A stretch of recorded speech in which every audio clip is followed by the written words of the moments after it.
Amazon presents Jeff versus Taco Truck Salsa. Whether it's Verde, Roja, or the orange one. For Jeff, trying any salsa is like playing Russian roulette with a flamethrower. Luckily, Jeff saved with Amazon and stocked up on antacids, ginger tea, and milk. Habanero? More like habanero, yes. Save the everyday with Amazon. By the time I hit my 50s, I'd learned a few things, like how family is precious.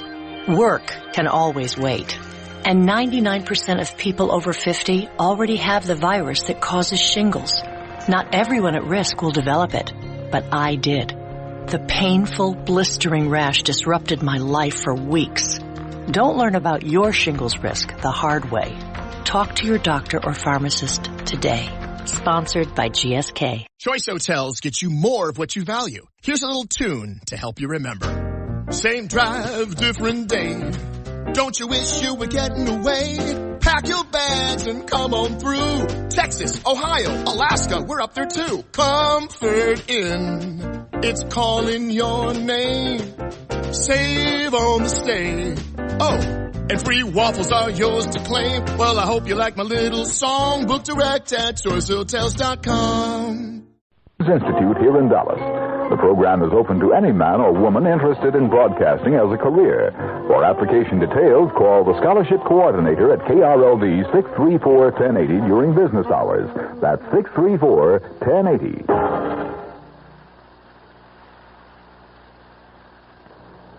The CBS Radio Mystery Theater presents...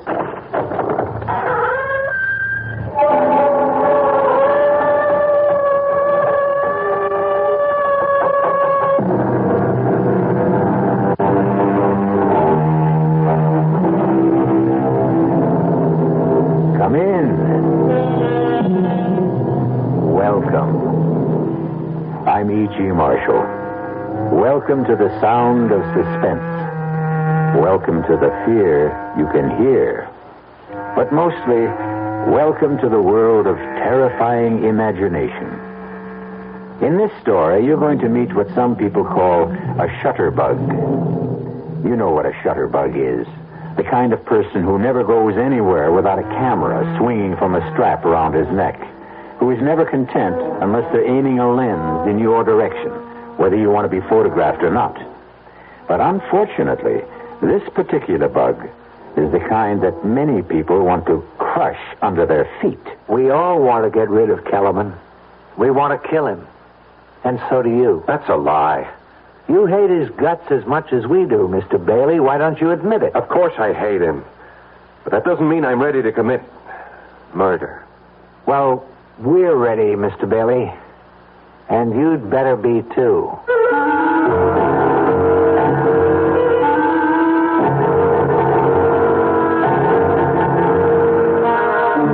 Our mystery drama, A Choice of Witnesses, was written especially for the Mystery Theater by Henry Slesser and stars Paul Hecht. It is sponsored in part by the Kellogg Company, makers of Kellogg's Special K cereal. I'll be back shortly with Act One. And now another tale of the ball and chain. At Kellogg's Special K presents the good, the bad, and the heavy. Why is that cowboy wearing a ball and chain? Because carrying around extra pounds can be just like carrying around a ball and chain. How symbolic. What will it be, senor? Give me the Special K breakfast. Here you go. For a Special K, it's milk on juice and coffee. Hey, don't I know you from someplace? You probably don't recognize me with my ball and chain. I used to be 10 pounds lighter, but I'm getting back that way by exercising and eating smart at every meal. Starting with this year's Special K breakfast. What's so special? It's less than 240 calories, 99% fat-free, and delicious. It's going to help me get rid of this here ball and chain. I bet your horse will be glad to hear that. another ball and chain. Fight for gust. Your happy ending could begin with the Kellogg's Special K breakfast. The Kellogg's Special K. That's right. Good night. Everybody needs to find a home. It's walls and floors and windows and doors with its own address outside. It's a yard with trees. Can you feel the breeze? Do you want to touch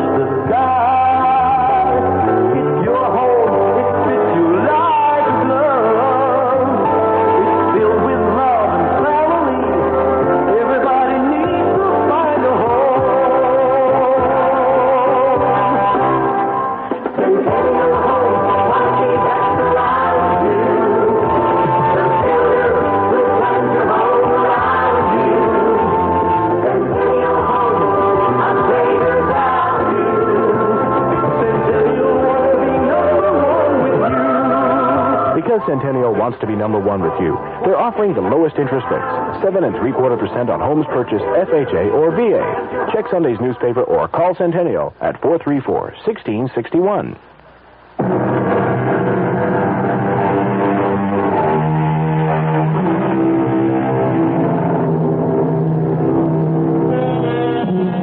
It begins on a warm day in early spring. The kind of day which tempts office workers to leave their desks and stroll through the nearest park on the noon hour. Among the strollers is an amiable young man named Gordon Bailey, who is enjoying the sunshine so much that he's taken a sandwich lunch to a park bench. He knows it's not going to be a very good sandwich. His wife, Pam, prepared it with her own loving hands. And even after 2 years of marriage, Pam seems unable to cope with even a hard-boiled egg. Excuse me, mister. Okay if I sit down here? Oh, yeah, sure. Plenty of room. Thanks. Nice day, ain't it? Yeah. It's about time we had some good weather. That's a good idea. I mean, bringing your lunch to the park. Oh, it's my wife's idea. We're on an economy drive. Yeah, money's tight these days. Very tight. What line of work did you say you were in? Oh, I think I said I was in the insurance business. No kidding. Well, now that's what I call a good business. Oh, excuse me. Hey, that ought to be a cute picture, huh? That little squirrel up there, cute as a bug, huh? Well, you like to take pictures of squirrels? Well, me, I like to take pictures of everything. In fact, I do this for a living. Oh, you're a professional photographer? Kind of. I make a buck out of it sometimes. I suppose you sell pictures to the newspapers? Oh, no. I never sold no pictures to the papers. I sell them to people. Oh. Well, I guess I'll be heading back for work. Wait just a minute, Mr. Bailey. I don't remember telling you my name. Well, I guess I know your name on account of the badge. Badge? What are you talking about? The badge you wore at the convention at the hotel in Atlantic City. Oh, wait a minute. You were at the insurance convention last month? Yeah, I was there. I get a lot of good pictures at conventions. Some of my best. I see. Or maybe I don't. Well, you know how it is. Bunch of guys get away from home, away from the wife. They do a lot of crazy things. Oh, would you like to see the picture? The insurance convention? I'll tell you the truth, Mr. My name is Kellerman. Frankly, I just don't understand why you'd be carrying around pictures of a bunch of drunken insurance men. Yeah, you were gassed, all right. I never seen anybody more gassed than you were, Mr. Bailey. You don't mean you have pictures of me? Yeah, that's what I was trying to tell you. You like to see them? They're real beauts. I don't think I ever took better, Mr. Bailey. All right, let me see them. Oh, yeah, sure. Here they are. I'm in my pocket here. Yeah. Look at this one. Oh, no. She was really stacked, huh? How did you get this? Well, I told you with my trusty little camera. But how? Hey, come on. What do you think? I'm not giving away no professional secret. You were in that hotel room? She let you into that room, didn't she?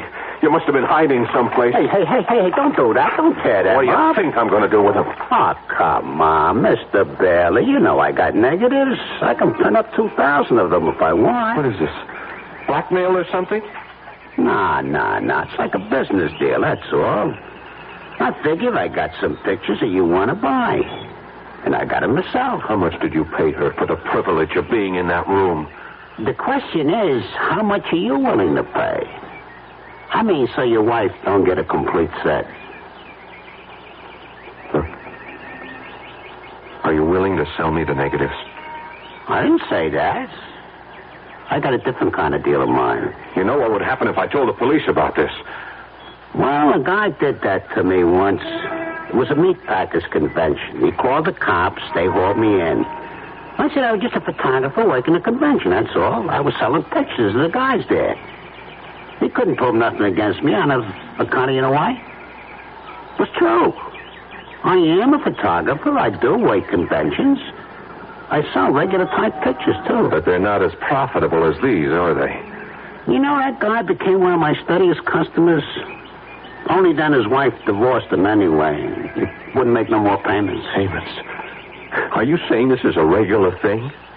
How much you earn at that insurance company? I figure a young guy like you, they pay about $15,000, $18,000 a year. Am I right? Listen to me, Kellerman. The woman at that convention, I didn't want to get mixed up with her. I was just so tight, I didn't know what I was doing. Oh, hey, you don't have to tell me about stuff like that, Mr. Bailey. I've been around plenty. I know how guys are. No, you don't understand. Look, I'm only married 2 years. I love my wife very much.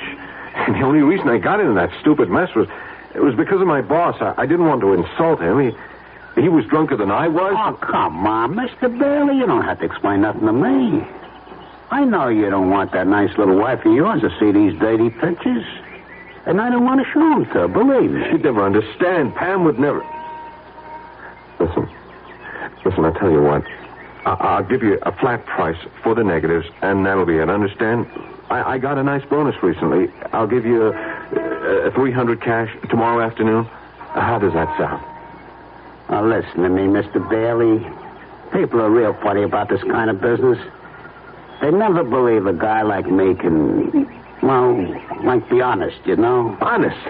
That's some word. Well, what I mean is, they always think that if they pay me a flat fee, I'll be coming back at them again. You see what I mean?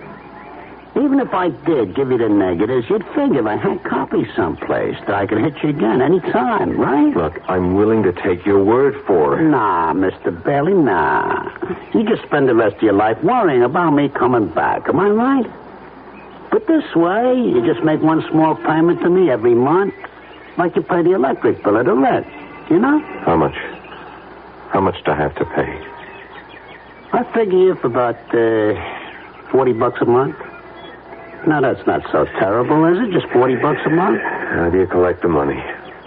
Oh, in person, Mr. Bailey. I just go around to all my customers once a month, and I collect in person. It's better that way, believe me. $40. $4.80 a year, you never miss it. And everything will just be fine between you and the missus.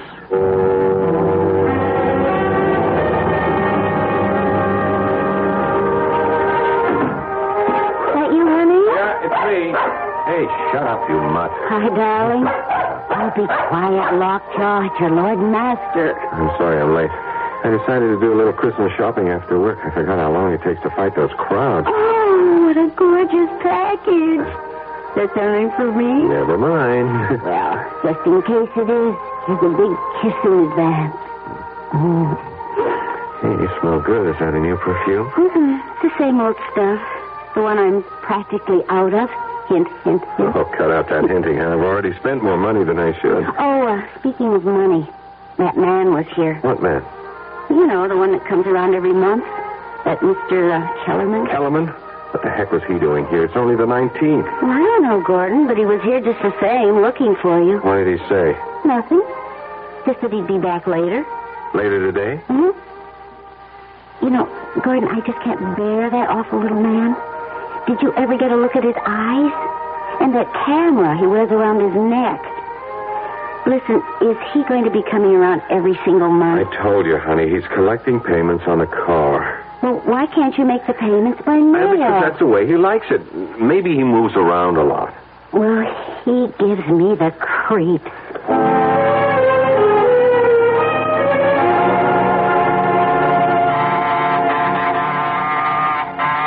want to get that, honey? I'm feeding the dog. Yeah, okay, I got it. Oh, it's you. Evening, Mr. Bailey. I heard you came earlier today. Yeah, but you weren't home yet. Hope I didn't disturb your wife too much. Look, we'll talk in the hallway. Oh, yeah, of course. All right. What's this early visit all about? You going away for the holidays? Oh, no, I never go anywhere this time of year. This is one of my busiest times of year, you know? Yeah, I can imagine. I get some of my best pictures around now. You'd be surprised. You know how it is. People get all filled up with the Christmas spirit. All right. Get to the point. You want your payment now? Well, I wouldn't mind, of course, but that's not the reason I came around, Mr. Bailey. You see, I want to tell you that the payments are going to go up. What? I really hate to do it, but it's the inflation, you know? Everything costs more. Food, clothing, film, gasoline. I'm just going to have an increase, Mr. Bailey. I'm sorry. How much of an increase? Well, just another $15 a month. 15? Terrific. Now it's 55. What's it going to be a couple of months from now?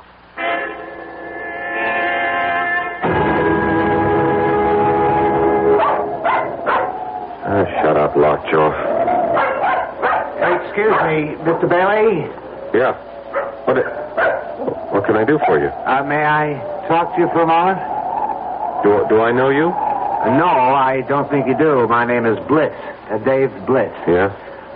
Look, can we sit down and talk a minute? Oh, it's kind of chilly. Why don't we talk standing up? I'm trying to walk my dog, and so far he's been a non-performer. Well, I want to talk to you about Ed Kellerman. I don't know any Ed Kellerman. Well, I know you do, Mr. Bailey. I made it my business to find out. Now, I'm not asking what he's got on you, Mr. Bailey. I'm sorry, you're making a mistake. It doesn't matter. I won't ask you why Kellerman is blackmailing you. I expect you'd do as much for me. Only would you mind telling me how much you pay him? He hits me for $60 a month. Used to be 40.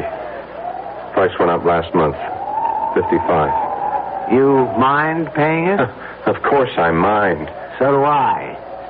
I'd mind if it was $10 a month. And not just because of the money. I hate that slimy man, and I'm sure you hate him as much as I do. That's why I wanted to talk to you about putting a stop to him. A permanent stop. You mean going to the police? No. That's not good enough. I'm talking about killing him.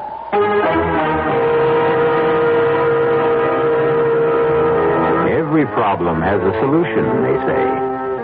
And Mr. Dave Bliss seems to have arrived at his.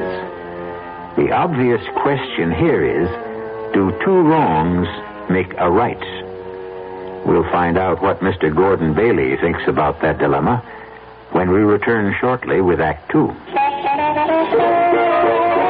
In 1919, someone had a big idea. Let's help youth understand big business by starting them in small businesses of their own. And Junior Achievement was born. Each group elected a board of directors, chose a product, set up a production line, sold stock, and went into business. That year, 314 students made and sold products and learned the business of business.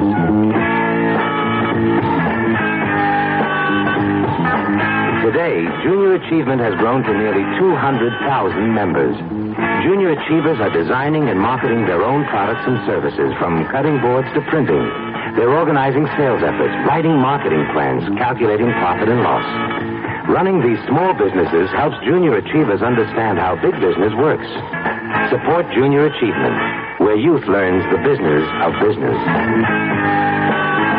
Call your local Junior Achievement office. The Dallas Times-Herald. You're doing more, we're doing more.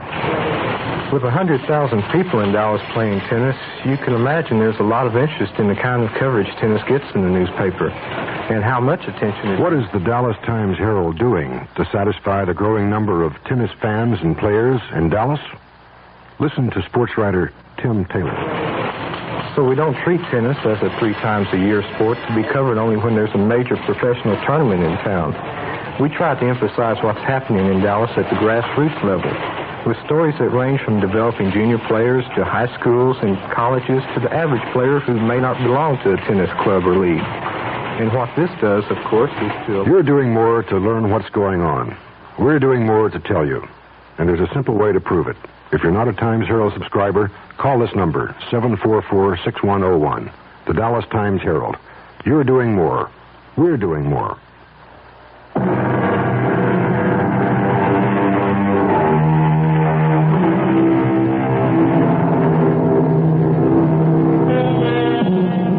Blackmail is an interesting, if dishonorable, crime.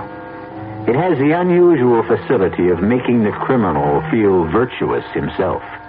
After all, he's only punishing wrongdoers by making them pay for their sins. But the profession has some serious drawbacks. For one thing, it inspires one's victims to think in drastic terms. And when there are more than one victim, and they meet, well... The Mr. Bliss, I know how you must feel about Kellerman, and you're right. He is one of the slimiest characters who ever crawled out from under a rock. Those eyes. Ever get a look at his eyes, Mr. Bailey? My wife can't stand the sight of him. Well, I'm not married. It's my job he's threatening. Is it your marriage he's after? Never mind. I don't want to know any details. None of us know each other's problems. None of us? You mean you know others beside me? I know others. How come? Well, I made it my business to find others. Oh. One day when I got fed to the teeth with Mr. Kellerman and his payments and his wet eyes, I decided to find out more about our friend. So when he left one day, I followed him. Followed him on his round. And that's how you found me. Yeah, that's right. You're in the route book, Mr. Bailey, just like all the rest of us. How many are there? There's no way of telling for sure. All I managed to find was a dozen, an even dozen. Man really gets around. He keeps raising his price. Do you know that? He's only had me in his bag for about 6 months. This is my 5th. But others I've spoken to, they say he raises the ante every few months. 3 of the people I've talked to are paying well over $100. Mr. Kellerman does very well. That's obvious. Yeah, too well. You know something? It's funny, but... well, it's kind of a relief to know that I'm not alone. Yes, that's what I felt at first. Misery loves company.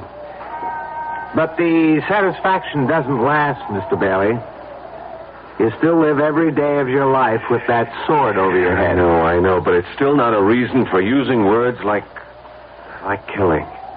Don't you know that's the only possible way to deal with a blackmailer? I wouldn't know. Kellerman's my first. Well, think about it. No, you must have thought about it already. You wouldn't be human if you hadn't thought about it. It crossed my mind. Not that I should kill Kellerman, just the wish that he were dead. That someone else would kill him. Yeah. I guess I wouldn't shed too many tears. You just didn't want to dirty your own hands. Right? I didn't want to take care of one problem and have another one even worse. And don't tell me that doesn't make sense. The only thing that makes sense is making Kellerman a corpse. I'm sorry. I'm just not interested in anything like that. The others weren't either. Not at first. But now they all are. Uh-huh. Look, what are you talking about? We all want to get rid of Kellerman. We want to kill him. And so do you. That's a lie. You hate his guts as much as we do, Mr. Bailey. Why don't you admit it? Of course I hate him, but that doesn't mean I'm ready to commit murder. Well, we're ready, Mr. Bailey. And you better be too. Ready for what? To commit murder. If you don't mind my saying it, perfect murder. Perfect? Foolproof. I'm sorry. Look, that's a stupid dream, and you know it. You won't say that after you've heard the idea. Everybody who sets out to commit a crime thinks it's foolproof. They wouldn't commit it otherwise. Right now, all I want to know is if you'll cooperate. That's easy. No. Why not? Because murder is worse than blackmail. That's why. Well, this isn't murder. We're going to erase a human mistake. Forget it. Look, I'll make believe I never heard you say it. Come on, Lockjaw. Come on, girl. Let's get our business over with. There wasn't one person on the list I didn't have to convince.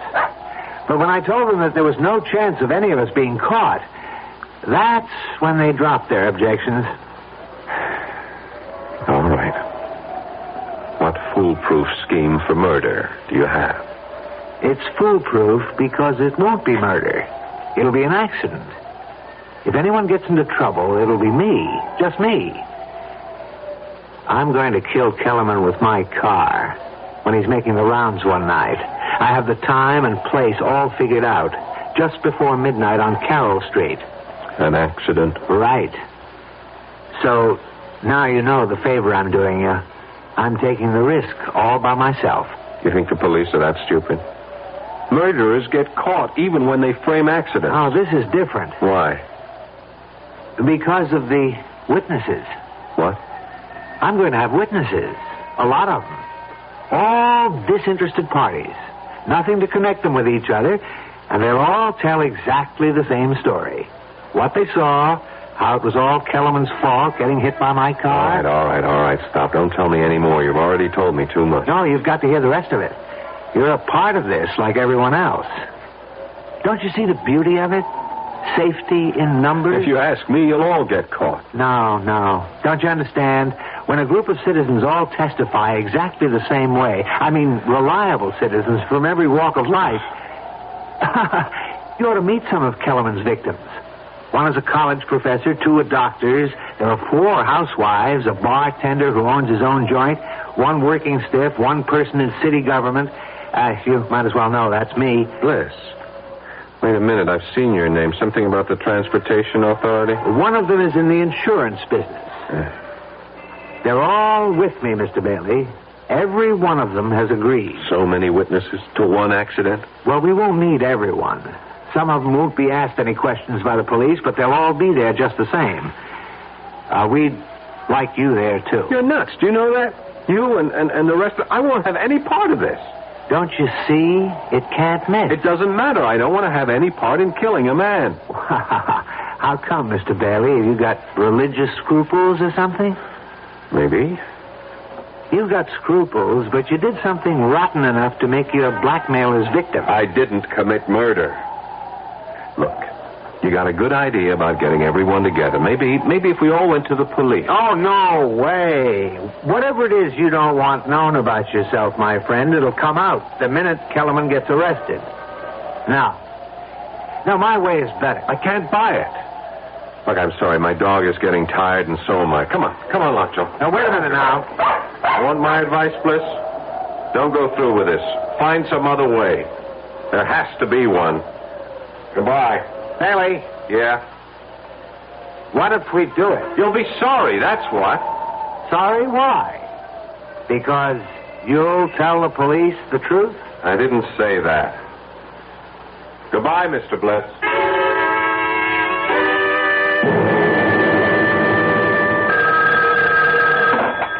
Hello? Evening, Mr. Bailey. How are you? I'm all right, Bliss. What do you want? You going to be busy tomorrow night? What do you mean, busy? Well, some of the gang are getting together tomorrow night. Corner of Carroll Street and 9th Avenue, about 9:30. How about coming down? You might see something interesting. Look, you can't go through with this. We're all in it together, remember?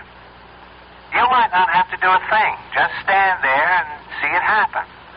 That ought to be satisfying all by itself. I won't be there.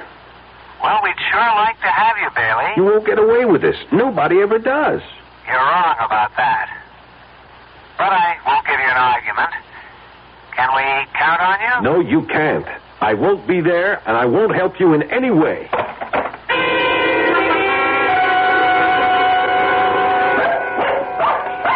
Oh, shut up, Lockjaw. What's the matter with you tonight? Gordon? Yeah? Do you think Lockjaw's all right? She keeps staring at the door and growling. I don't know. Must hear the neighbors or something. Maybe she's waiting to bark at that man, the collector, you know. Kellerman? Uh-huh. Isn't he coming tonight? He usually comes on the last Sunday of the month, doesn't he? Yeah, usually. Well, I doubt if he'll be here tonight. It's almost 11 now. Oh. I didn't realize it was that late. You haven't done much this evening. Don't you feel all right? Yeah, sure. I'm all right. Well, you just seem to be, waiting. Was it for that man? Because if it was, I'm sure he's not coming, honey. I think we ought to go to bed, listen to the news or something. Oh, the news. Yeah, I guess it's on right now, isn't it? Just about. You want me to turn it on here? Yeah, sure, would you? Okay. The conference, now postponed until February, will include top officials from both nations. On the local front, a man who has been identified as Edward Kellerman of 1811 Woodworth Avenue Gordon, do you was suppose suddenly he's the killed same? by an automobile tonight on the corner of Carroll Street and 9th Avenue. The driver of the car, city administration official David Bliss, was released after questioning. 5 witnesses on the scene of the accident testified that Kellerman had stepped into the automobile's path as it rounded the corner. In sports, the Golden Warriors found their home. Gordon, do you suppose it's that man, the collector? You think that's the reason he didn't come around tonight? It would be a good enough reason, wouldn't it? If he was dead, lying in the middle of the street, dead. You look so strange. Gordon, did you like that man? If you want to know the truth, Pam, I hated him. You did? Why? Just on general principles. Oh, I really don't understand you sometimes, Gordon. Hand me the phone book, huh? Okay. Thanks. Here. You going to call somebody? Honey, why don't you go to bed? I'll be in a few minutes. Yeah, but who are you calling? Just someone I know. Someone who knew Kellerman. Oh, I see. To find out if they know about what happened to him. Huh? Yeah, that's right. Okay, honey. I'll go in there. I'm feeling a little tired. Yeah, so am I. I'll be right. Good night, sweetheart. Good night.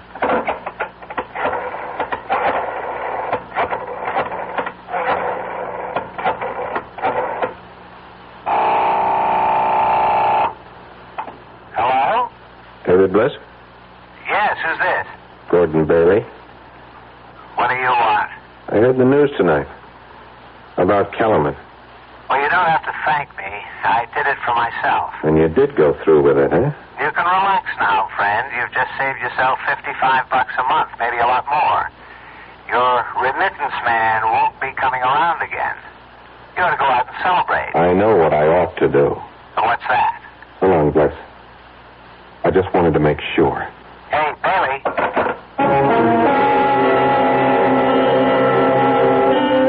Obviously, there's one thing you can say for David Bliss. He's a man of his word. And because Mr. Bliss kept his word, two indifferent interns are now lifting the mortal remains of Mr. Edward Kellerman and depositing them in the efficient cold filing cabinet of the city morgue, awaiting for someone to claim the body. But who cares about a dead blackmailer? Possibly Mr. Gordon Bailey. We'll find out shortly when I return with Act 3.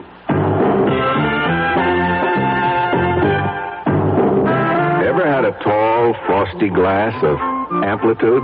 Well, if your beer is Budweiser, you've had it often. Amplitude is a fancy word for the entire taste phenomenon, the total experience of flavor. Next time you take a healthy swallow of Bud, watch what happens. Think about the sensations you're experiencing. Notice how the flavor of Bud comes on nice and easy. Not too strong, not too quick. Just right. Notice the clean, crisp togetherness of Bud's taste. Everything in perfect balance, with no single element jumping out at you. And there'll be no aftertaste either, no hanging on. And you'll be refreshed and ready for another glassful. Actually, Bud drinkers have been experiencing Amplitude for years, but they never phrase it that way. They just say Budweiser, and that says it all.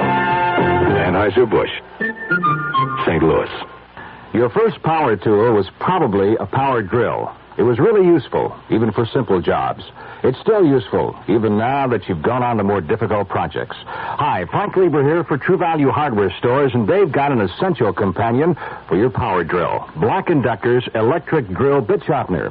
As your workshop skills become sharper and sharper, your drill's bits become duller and duller. Buying new ones time and time again is expensive.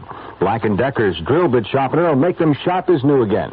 It works like an electric pencil sharpener. It fits 11 bit sizes from 1/8 to 3/8 of an inch, and it's double insulated for electrical safety. Right now, True Value Hardware Stores have the Black & Decker drill bit sharpener at a new low price. It was $19.99. Now it's $4 less. Just $15.99. Get the Black & Decker electric drill bit sharpener for just $15.99 at the True Value Hardware Store nearest your home.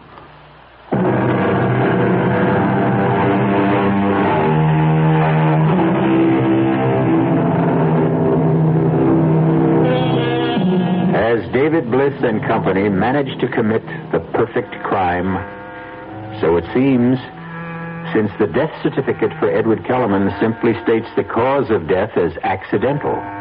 At least a dozen people know otherwise, but they remain silent, feeling not grief, but relief. The only one who finds it difficult to maintain that silence is the one victim of Ed Kellerman who was knocked on the corner of Carroll Street and 9th Avenue that fateful night. Honey, do you know it's almost 2 o'clock in the morning? Oh, is it? Really? You know, I honestly think you are coming down with something. A virus, maybe. Pam, will you please stop fussing? You're beginning to sound like my mother. I certainly wouldn't want to do that. I'm just trying to get you to go to sleep. You've got a job to go to tomorrow. You know, it's funny about my mother. When I was growing up, she made me feel that there was something, I don't know, something so profound about religion. Well, if you ask me, she just likes the bingo games. My father was that way, too. But neither one of them really seemed to live their religion. You know what I mean? I mean, they talked about loving their neighbors and so forth, but they didn't love them at all. They were always saying the nastiest things about them. Well, that's how people are. When I was in my teens, I used to call them hypocrites. Now, I just wonder if I'm any different than they were. I really don't think I am. Different how? Well, about things like the Ten Commandments, for instance. I wonder if there's one I haven't broken. I hope you haven't coveted your neighbor's wife. That's about the only one I can remember. I remember them all. You do? Yeah, I won a prize in Bible class when I was only 8 for reciting all of them. Thou shalt not this. Thou shalt not that. There are only 8 shalt nots. Thou shalt have no other gods beside me. Thou shalt not worship any graven image. Thou shalt not take the name of the Lord thy God in vain. Thou shalt not kill.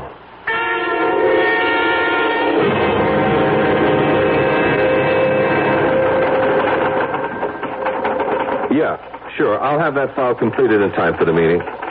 Righto, Phil. Bye. Oh, Sylvia, did you reach that number yet? No. Okay, well, buzz me if you do. All right. Now, let's see about that actuarial table. Hello. All right, Bailey. What is it now? Hello, Mr. Bliss. I've been having a lot of trouble reaching you this morning. Well, I haven't been at my desk. I was wondering if you might be free for lunch. Sorry. I'd really like a chance to talk to you. About what? About some mutual friends of ours. If we're talking about the same thing, Bailey, they're not mutual friends. They're all strangers, complete strangers, just like you and me. Well, that's something I'd like to rectify. Would you have lunch with me? All right? All right. Where? Suppose we meet somewhere halfway. I know you're in the City Hall area. I'm on Wall Street. About Mercury's, do you know it? I'll see you there at 12:30. That's fine.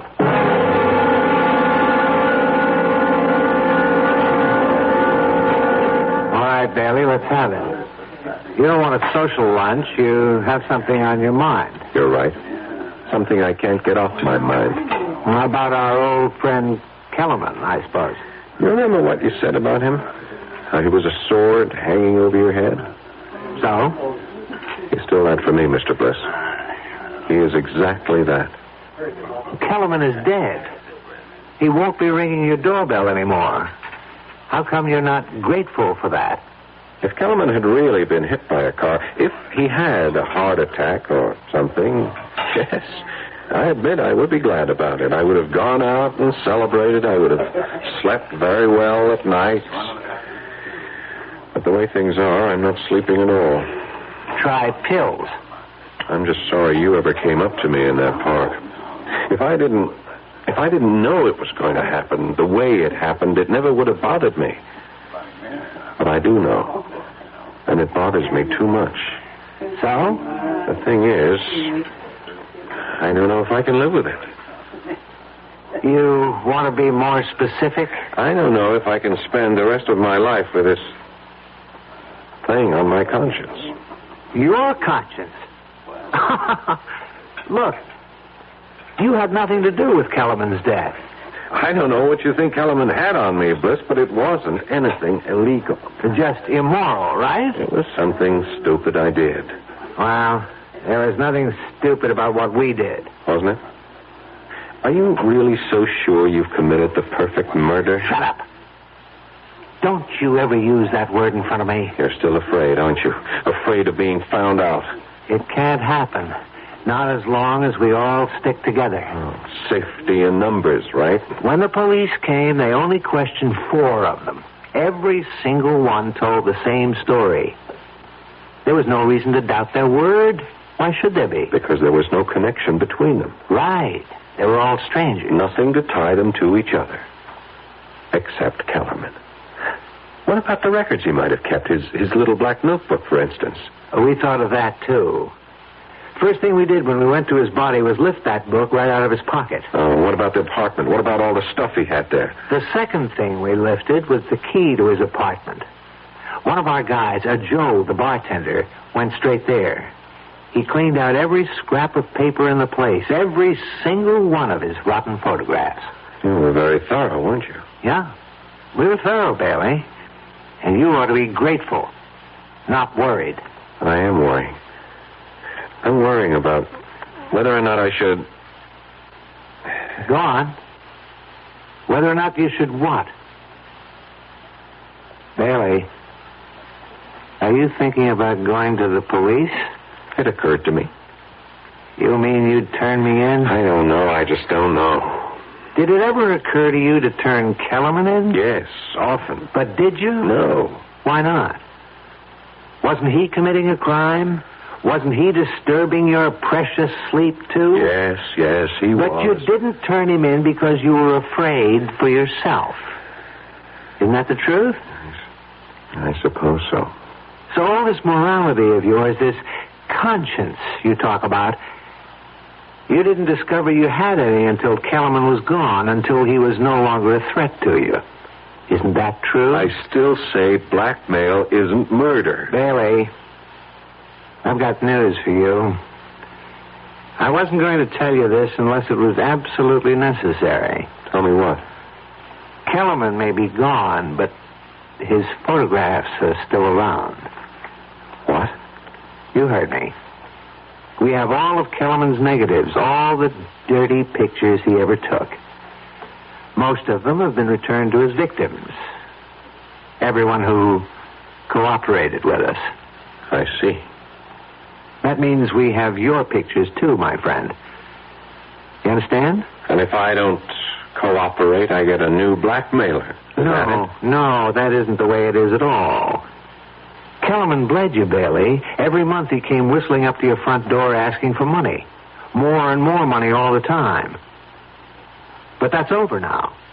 Done and finished. So what you're saying is, if I go to the police, the photographs go where I don't want them to go.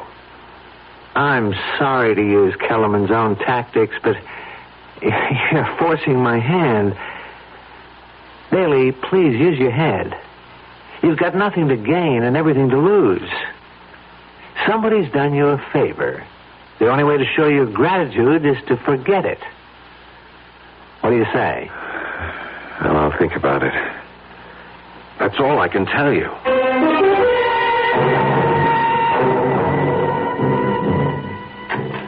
Want any more coffee, honey? No, thanks. You look so tense, Gordon. Yeah, I guess I have been acting pretty jumpy tonight. Well, you've hardly said 2 words to me since you came home. The thing is, I've been thinking a lot, Pam. About what? About whether I had the nerve to tell you something.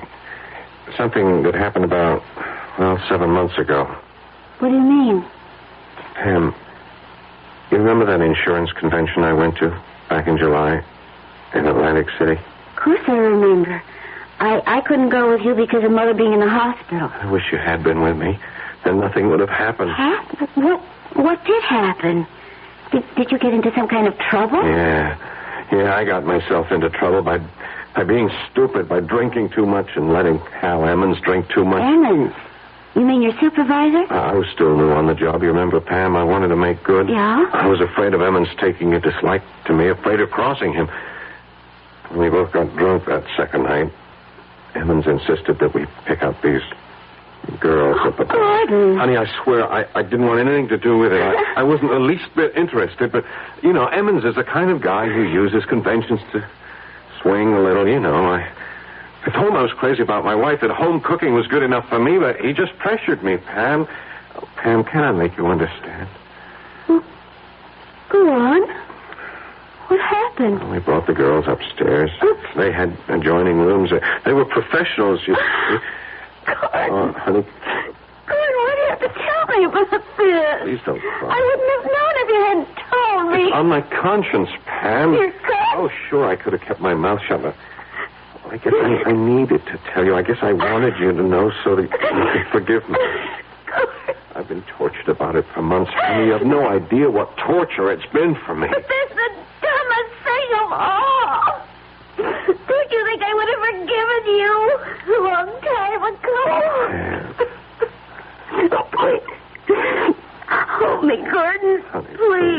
It'll never happen again, honey, I swear. Oh, darn it. I was just getting cozy. Okay, I'll get it. Hello. Mr. Bailey, Dave Bliss here. What do you want? I have something for you, a present. What is it? About half a dozen photographs and the original negatives.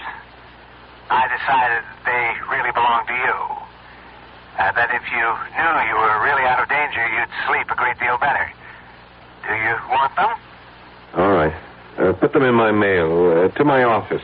And have some secretary open them by mistake? No, I don't think you'd care for that. You could mark it personal. Supposing I hand them over in person tonight. Whereabouts? Well, right now I'm in a bar called Adam and Eve's on 12th and Walnut. I'll be here for another hour if you can make it. Otherwise, well, it'll have to be some other time, that's all. Oh, well. All right, I'll be there in half an hour. Gordon, you're not going out? Just for a little while, honey. I got some client business. Besides, I can use a little fresh air. You're not still feeling bad, are you? No, I feel just fine. I never felt better.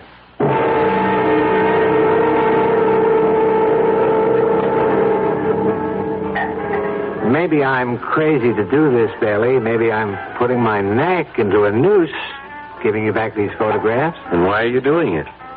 Because of what you said to me. You said I was just becoming another blackmailer, another Kellerman. And I guess you were right. If I held on to these, I'd have become the very thing I despise. Well, I give you credit for honesty, Bliss. I hope that having these will change your mind about going to the police. I hope you'll realize that I did the right thing, that we all did the right thing. I can't answer that. Then you're still thinking about it? You want to know something? I told my wife tonight about these. What? I told her all about the girl in Atlantic City. She knows exactly what happened. Oh, that doesn't mean to say she wouldn't be horrified to see it in black and white. That's why I'm glad to have these pictures. What else can I say but thanks? You could say that you won't go to the police, ever. Sorry. I can't make any promises. Yeah. I was afraid you felt that way. Well, let's have another drink, okay? No, not for me. Just one more. Hey, Joey. Coming. Really, I have to be going. My wife's waiting at home for me. What'll it be, Mr. Bliss? It's trouble, Joey. All the trouble we can handle. Yeah. I figured it had to be. Hey, what is this? Sit right there, mister. Put that gun away. Oh, my God, Blitz, what are you doing? Go on, Joey.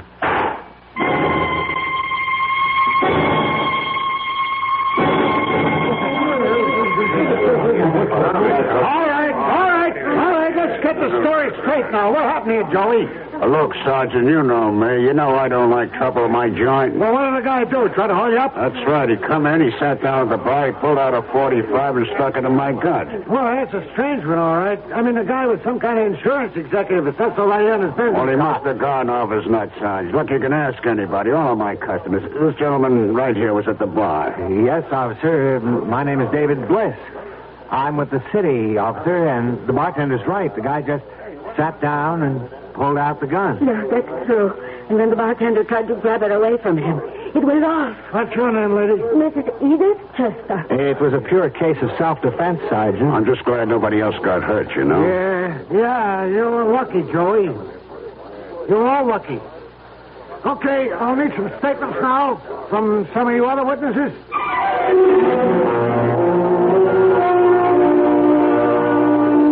And so for poor Gordon Bailey, there was no safety in numbers, only extinction. We admit that this is a grim demonstration of the old saying that in union there is strength. But we sincerely trust that justice finally prevailed. I'll be back shortly.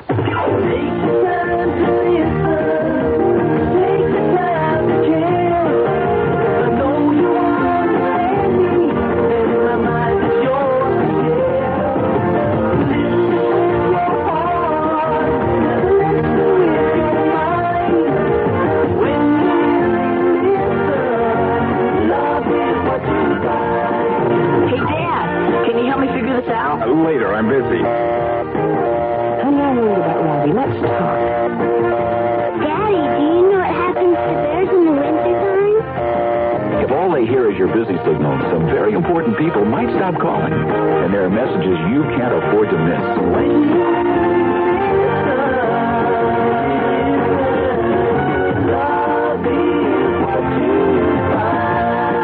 A thought from the Church of Jesus Christ of Latter-day Saints, the Mormons.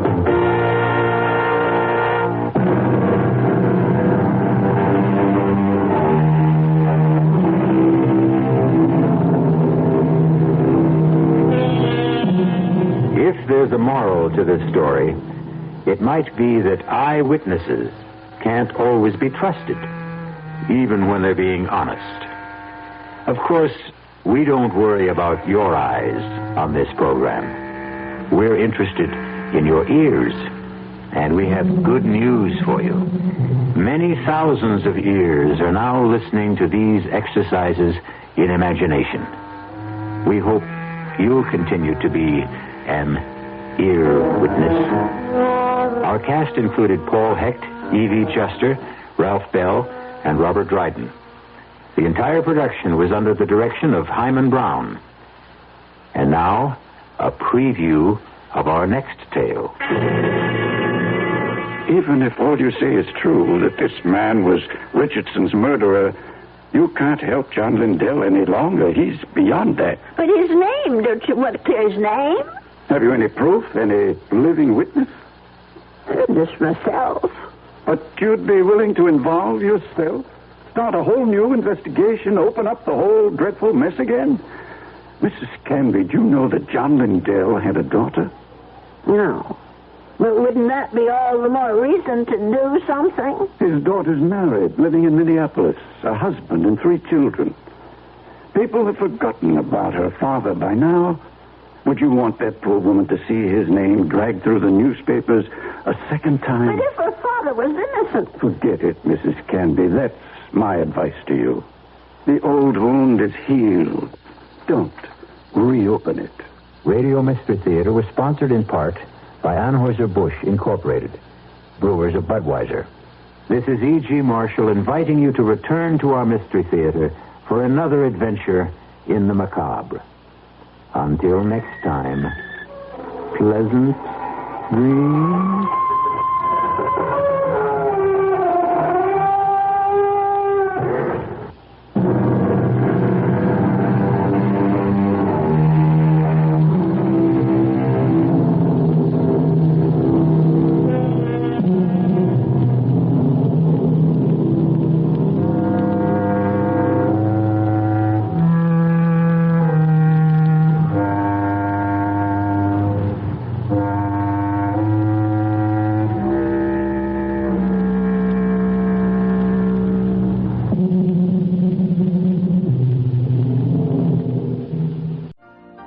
You've been listening to the OTR Gold Network.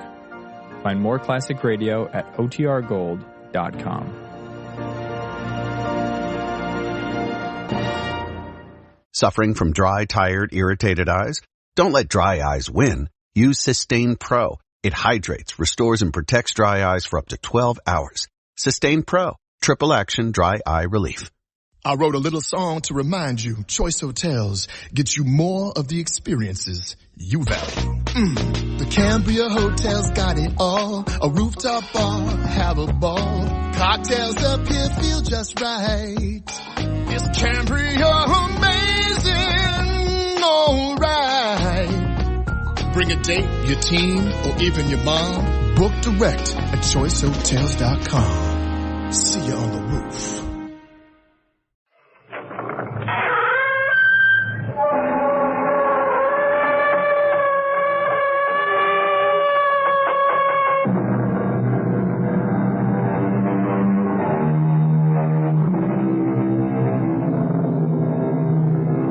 Come in.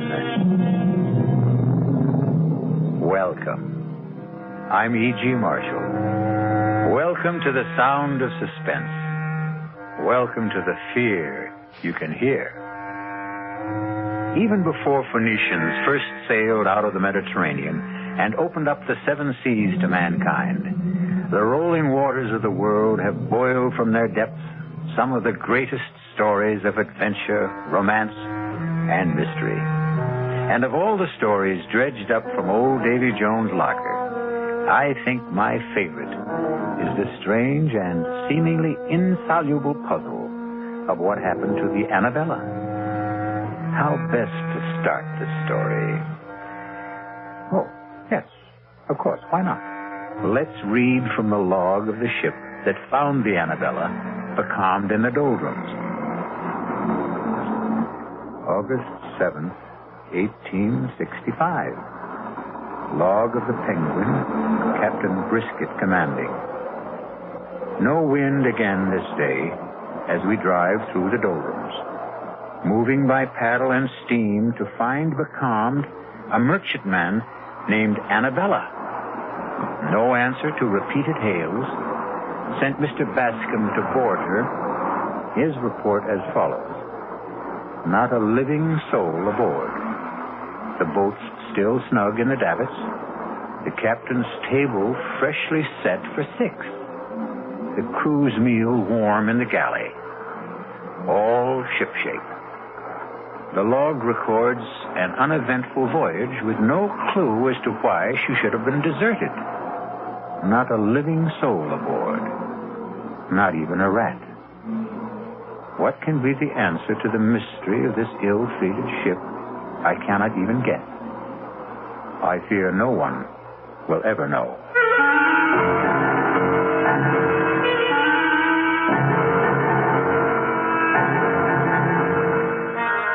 Our mystery drama, Sea Fever, was written especially for the Mystery Theater by Ian Martin and stars George Matthews and Brett Morrison. It is sponsored in part by the Kellogg Company, makers of Kellogg's Special K cereal, and by Anheuser-Busch Incorporated, brewers of Budweiser. I'll be back shortly with Act One.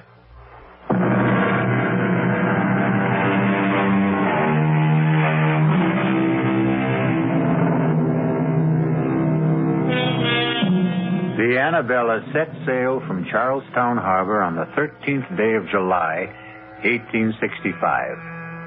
Her captain was Josiah Adams, a huge and forbidding giant of a man. And all the rest on board were as choice a crew of cutthroats, thieves, and murderers as you could set between bulkheads. There was one woman aboard and 19 men, including the cook and 2 passengers. And the mood of all of them was ugly. In the forecastle, the boatswain led the grumbling. I tell you, Briggs, I saw them. 6 of them running down the after hawser like old Nick was after them. 6 of them, Briggs. I don't like it. When the rats leave a ship, it's a nasty sign. I don't like much about this ship. 7 men on the crew shanghaied, no cargo aboard, and sailing on the 13th. Still, the pay is good. When we get it. If we get it. Now, you don't think we're the owner of board? No. It ain't Mr. Ames that worries me. It's Captain Josiah Adams. Not much gives a turn, but he does. I'm big, but he'd make twice of me. More like an ape than a man. Strong as one anyway. Yeah. Or like a bull, as you might say, if the liquor hasn't rotted his vitals. He's got a scowl on him like the colic was at him. Colic? There's no colic that's eaten him. Did you ever seen him without his cap? How often does a forecastle hand see a cap and bareheaded? What do you mean? It's when I piped Mr. Ames aboard. I went to his cabin to tell him the owner was on ship. He opened the door and I saw him. His head, bald as a white turnip, and his scalp as chewed up as the riptide off Chatham Light. I don't get you. They say he lost his last ship in Hudson Bay. He was washed ashore and found his way back to the States overland. The Indians caught him and... You mean? Scalped him. And he lived. You see? So that explains his sour face.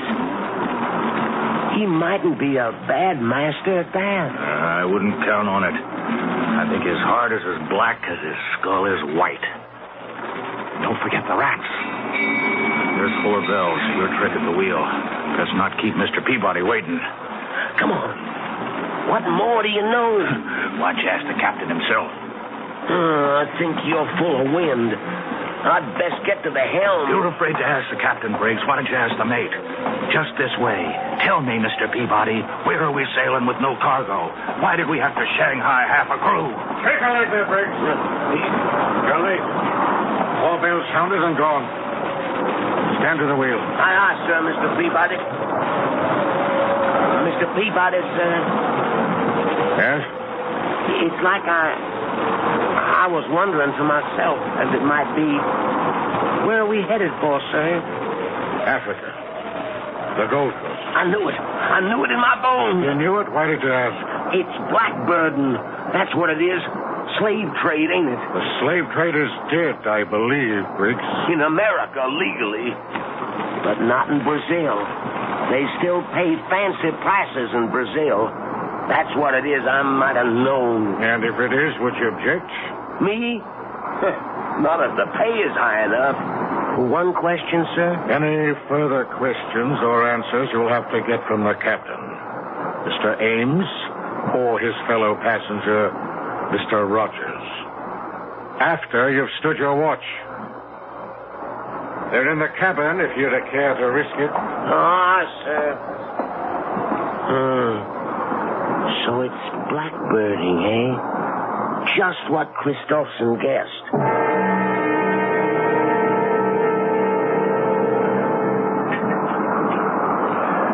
Wine, Rogers? Sherry from Spain. Sharpens the appetite before dinner. Something will have to wet mine. This miserable tub rolls like a horse in mud. Well, you'll soon get your sea legs. Small need of them I'll have where I'm going. You'll need them to get there. To the Gold Coast, Mr. Rogers. The Gold Coast. Heat and dust and flies and traffic in human bodies. Slave trader Rogers. A fine job for a fine gentleman. Would you prefer a prison cell? The past is dead. I stole from you and was caught. You let me choose whether to rot in jail in poverty or in Africa in luxury. I chose the second. Now, in heaven's name, let's forget the first. Gladly. More wine. As much as you desire. There's no lack of it. Mm-hmm. More than enough for the voyage. If the captain doesn't drink it. Captain Adams prefers a lustier brew. He must be the biggest man I've ever seen. And that head... I wouldn't refer to it in front of him. He's tender about that scalp plate. I wouldn't blame him. How he ever survived. Tribute to his magnificent constitution. The man is all steel. Not all. What? No, he has at least one soft spot. Is you mean his wife? Well, you know, the old legend is that it's bad luck to have a woman aboard. A woman aboard? Are you trying to tell me that Mistress Adams is aboard this ship? Why, of course. I thought you knew. This is no place for a woman. Oh, damn it, Rogers, I won't have it. The woman must be put ashore. I want to talk to the captain immediately. If you want the captain, you'll find him on the bridge. How do you know? My reputation as a ladies' man, Mr. Ames, remember? I make it a point to determine first when the lady is available. You better be joking, Rogers. I wouldn't give that for your life if Captain Adams discovered you toying with his wife.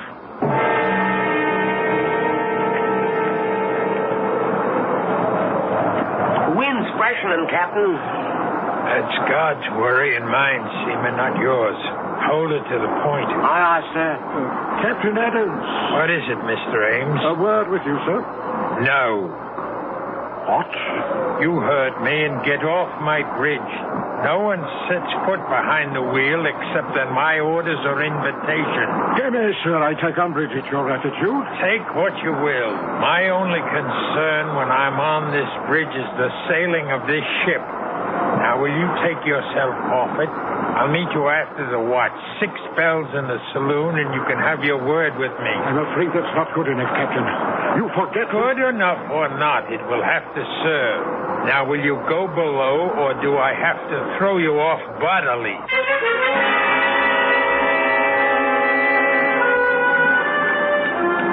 What time is dinner, Cook? Captain says 6 bills for you and Mr. Rogers and the mates. He and his lady will eat later. What? They don't join us? No, sir. Really? Neither one? No, sir. Curiouser and curiouser. Why is this lady so afraid for us to meet her? I couldn't care less. She won't be with us long enough to trouble about it. Well, still, it's intriguing. Whitey, you've shipped with the captain before. Is it always like this when his wife is aboard? Mistress Annabella has never sailed with the captain. Ah, till this time. And this time will be a short voyage. Tell me, Whitey, what does the lady look like? Is she fair? Dark? Whitey, you talk too much. This is the last time I warn you. Now, hustle those old bones of yours to the galley and tend to your own affairs. You want to know what my wife looks like, Mr. Rogers? Oh, a natural curiosity, surely? Then let me satisfy it. Once and for all, Annabella is as lovely as I am ugly. Ah, and we are not to meet the lady? No, we dine alone, tonight and always. One further word to you, Mr. Rogers. My wife is on board this voyage because I've decided that I will never go anywhere without her, nor will she go anywhere without me. We cling to ourselves, Mr. Rogers, and need no other companionship. I want you to understand this very clearly. You need have no fears for your wife's privacy. For by tomorrow, I want her off this ship. What? I'm ordering you to turn about. You could have saved time and trouble had you let me tell you earlier on the bridge. Turn about for where? Back to port. I don't want your wife on board. This voyage has begun. The course is set, and it will not be changed. May I remind you, Captain, that this is my ship? This is my ship, Mr. Ames. My ship. From port to port. Your ship in the harbor, mine on the sea. My ship. Here I give the orders. Here I expect to be obeyed. In the name of all that's reasonable, man, in view of our business, can't you see this is no place for a woman? There's only one place for Annabella. My wife remains at my side. But on a slave ship. By my side, do you hear? By my side. Now, we'll hear no more of this. For by the living God, owner or not, I'll clap you in irons. So began the voyage of the Annabella. Distrust and fear below and 'tween decks, with bad luck hoping in the shrouds like a storm gathering. Her bow cut the water with good speed, but it was towards the wake the crew's eyes turned. For the legend is that Davy Jones swims the wake of any vessel marked for his locker on the bottom of the sea. I'll return shortly with Act 2.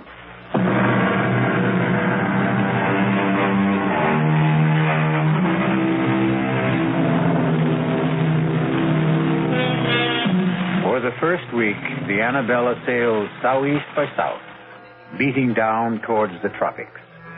The crew still grumbled, and Rogers strove to drown the irresistible temptation to try and catch a glimpse of the captain's wife by drinking steadily.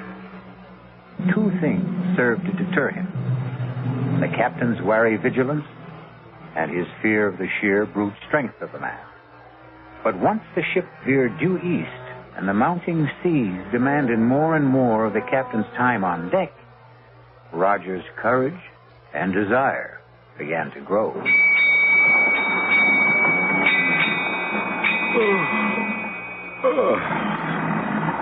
Well, it's time to turn in. Really? What time is that? 8 bells. I'd take a turn on deck if the sun wasn't down. Step. I'm for my bunk and a book. And you? Oh, the only book I care to open is the closed one that lies astern of us. If you're wise, you'll steer clear of both the captain and his wife. And that Spanish sherry, it's stronger than it seems. Good night, Rogers. Good night, Mr. Ames. Oh, good evening, Captain. Off for the bridge. It's making up some dirty weather out. I won't sleep much this night. Batten down tight, Mr. Ames. We may be taking some seas. Are you now for bed, Rogers? No, Captain. I'm not quite finished the bottle. I'd take it with me to my bunk if I were you. You'll be safer on your back when the swells begin to lift. Aye, aye, Captain. But you'll bring us through safe and sound, won't you? I won't leave the bridge till I know all's secure. I want you to sleep sound this night, Rogers. Who mans the wheel, Mr. Peabody? Hazard, sir. Soundest hand we have. And the second mate mans the bridge? Aye, aye, sir. Good enough. Follow me aft. Right, sir. Here. Help me to move this hatch. Here. That's well enough. Now batten down tight when I've dropped through. Make sure she's watertight. Aye, aye, sir.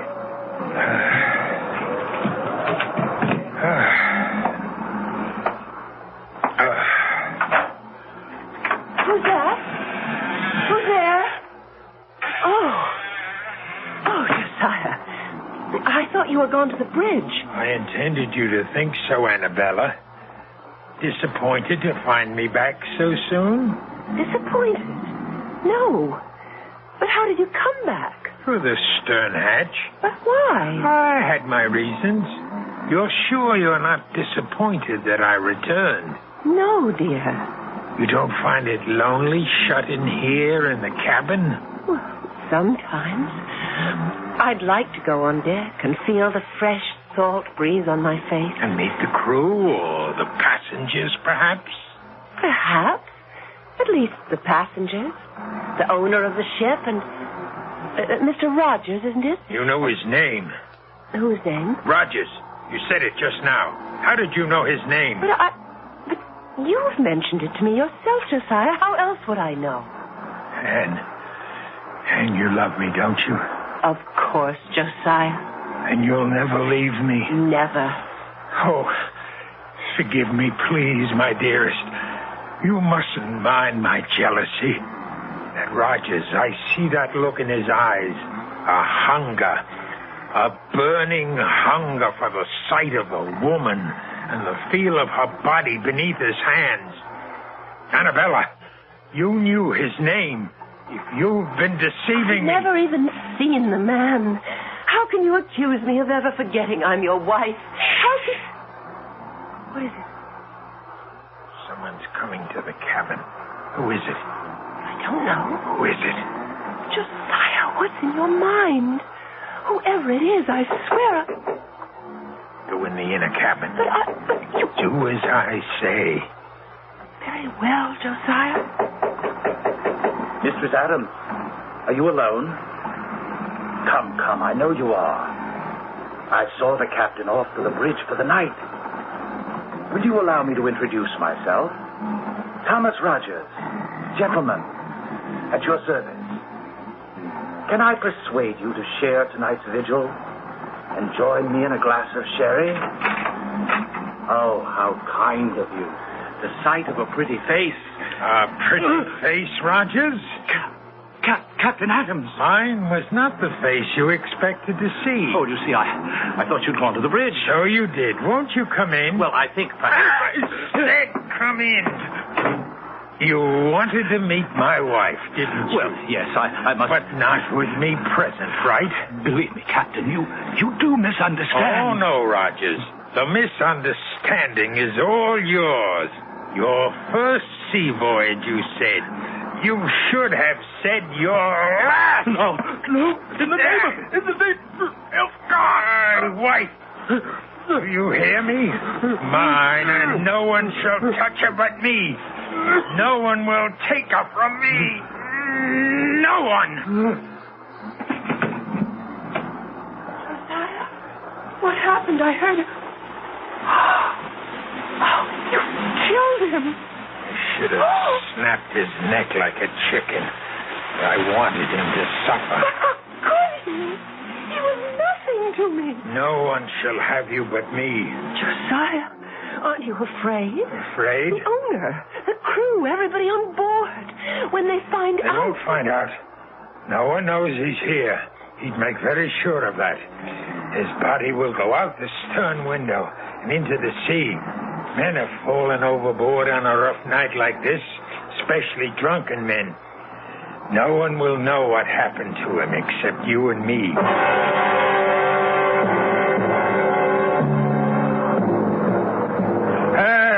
Trimmer a little, Briggs. You're losing wind. Bring her nose up, man. God bless you for a clumsy fool. Here, let me have the wheel. Aye, sir. Your eyes, you've lost way on her. Sorry, Captain. The wind just veered a couple of points. Sailor should smell a wind change. Yes, but I Save your excuses. You think you can hold her on this tack? Just try me, Captain, sir. Here, then. But keep her running, all right? Yes, Mr. Ames? Like a word with you below. I can't leave the bridge. Have I your permission to join you? If you insist. I'm searching for you, sir. I thought you were below. Are you in my cabin? Well, I knocked at the door. There was no answer. Are you inside? Of course not. It's not my custom to invade the privacy of others. My wife is resting. I didn't want her disturbed. What is it you want? Can we get out of this cursed wind? I don't want to leave the wheel. This fool handles it like a landlubber. You can trust me, Captain. I wonder. Come after the taffrail, Mr. Ames. Lead the way, Captain. Over here on the lee side. You'll find the breeze a little more to your liking. You know, I've been concerned since Mr. Rogers' mysterious disappearance last night. Mysterious? A drunken sot who never found his sea legs? I warned him to steer clear of the deck. We did every mortal thing we could to find him. Yes, I know.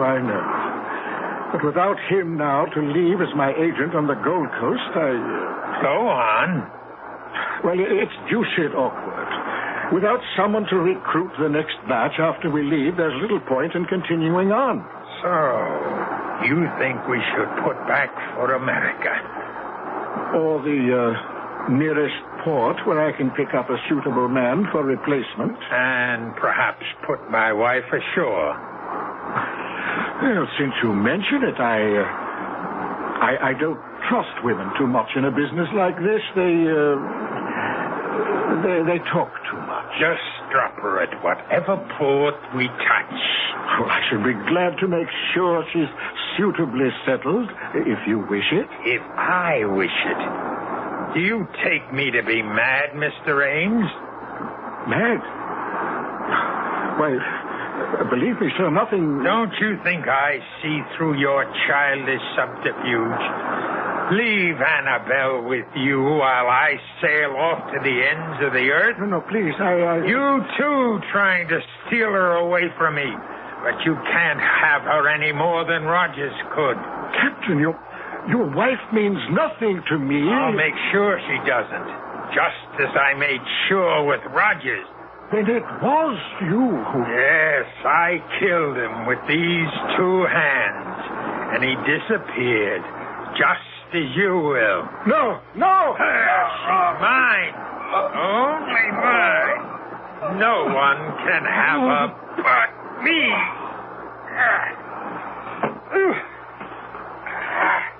Into the sea, Ames, like Rogers. The sea can hold her secrets. You all right, Captain? I thought I heard it. Briggs, I told you to mind that wheel. Well, I put the lash on it, sir. I thought I heard a cry, and Said I could trust you. Well, you can, sir. Well, where's Mr. Ames? He's left. Why? Well, it was just that I thought I heard a splash, and... Oh. You can trust me, sir. No, Captain. No, let go. I wouldn't trust you with the wheel. No, Captain. I wouldn't trust you with my life.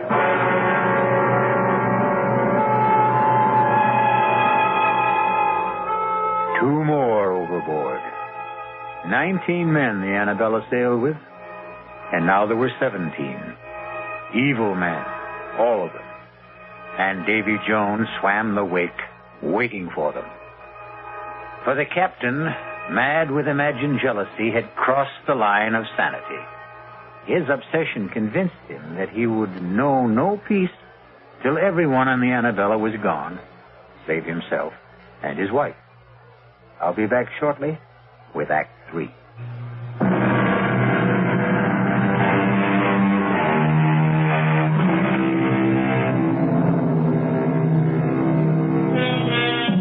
The squall that blew up so suddenly on the Annabella proved to be a full-fledged hurricane that so fully occupied all aboard that there was no time to question missing men. Indeed, 2 other hands were blown out of the rigging or shaken loose before the Annabella found calm waters in the eye of the storm. Now again, discontent grows in the forecastle. The talk of a haunted ship resumes. The word mutiny is on everyone's lips. Mr. Peabody, sir. Oh, dinner so early, Whitey? No, sir, it's mutiny. What? You heard me, sir. Mutiny, and about to break out. Oh, Whitey, forecastle grumblings. You know it's all talk. They wouldn't dare. Mr. Peabody, sir, I've been at sea, man and boy, for over 60 years. I know when it's talk. They say the ship is cursed. Who says? The bosun, sir, Christopherson. He says he saw the rats leave the ship before we sailed. And for an old wives' superstition, he's ready to mute. It's a great deal more than that. There's 5 men lost already. I'm aware of that. And most of all, it's the captain's wife. Bad luck with a woman aboard, particularly one that he keeps it away. Well, do they expect the captain to parade his wife in front of common seamen? No, sir, but they wonder. Wonder what? Some say she's a witch. She's ugly as sin.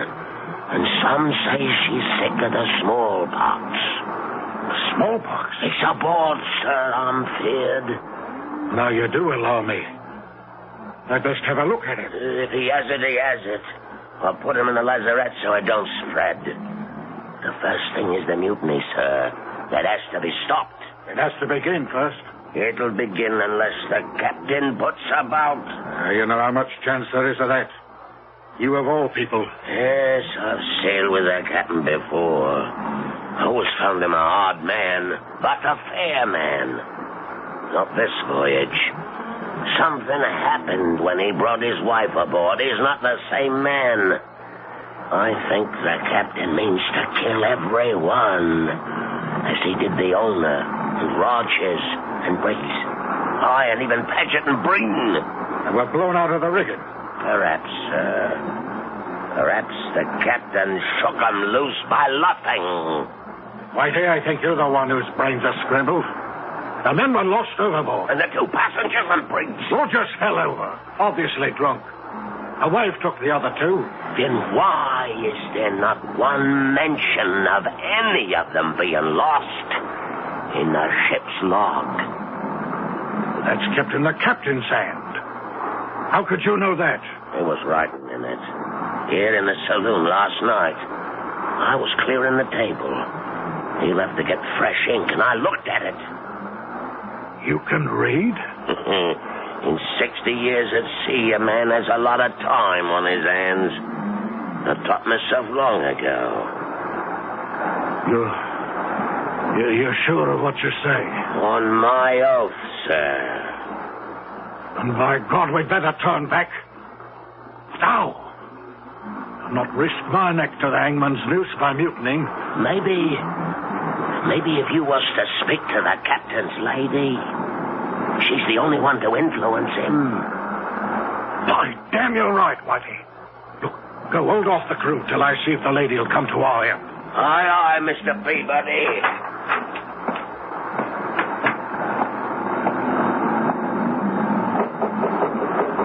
Mistress Adams?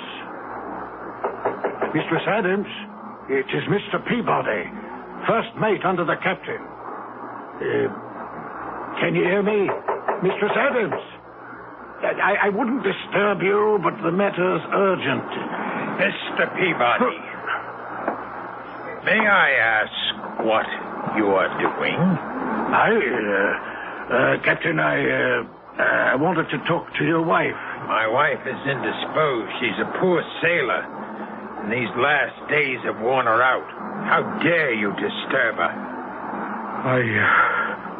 I felt the matter urgent. Attend me in the saloon, Mr. Peabody. First, let me see to my wife. Aye, aye, sir.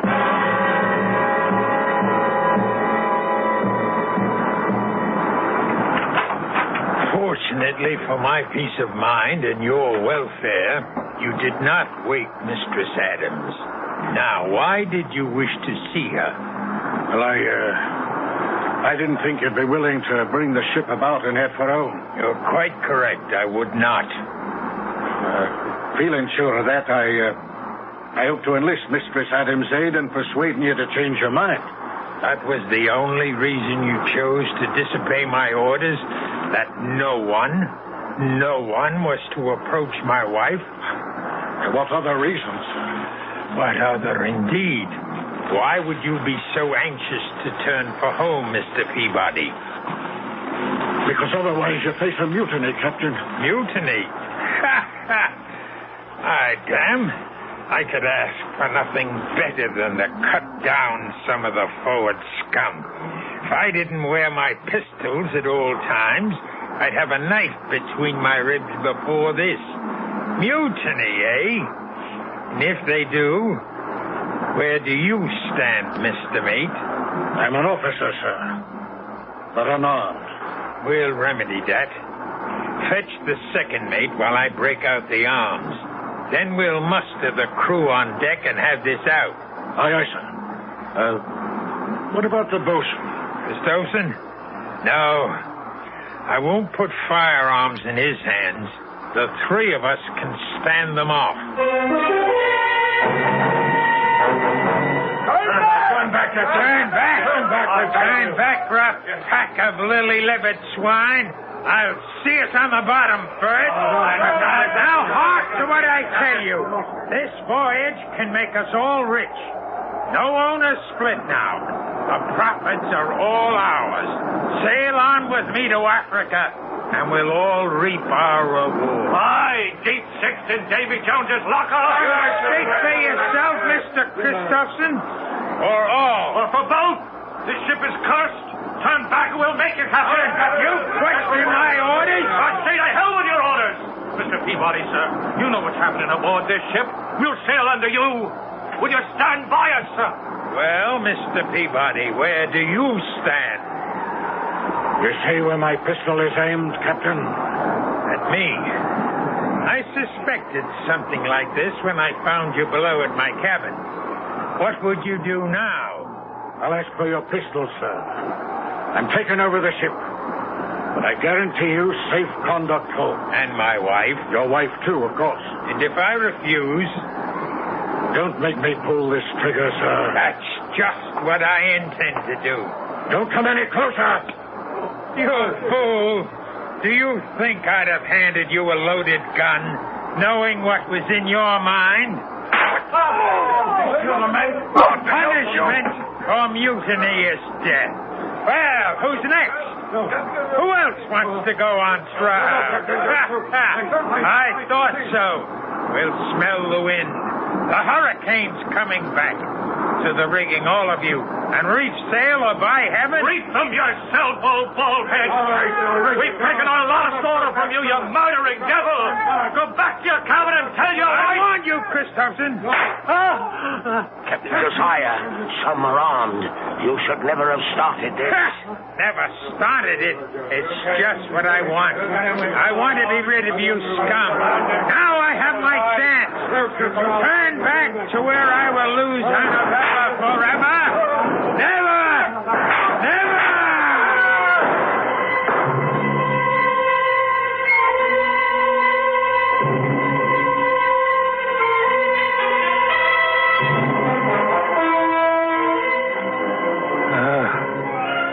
Not a puff of air, Whitey. In the wake of the storm, we'll lie here wallowing in the doldrums for God knows how long. It's as well, sir. There's scarcely enough men left to sail the ship. Well, what there is dog-tired and half alive. How many left?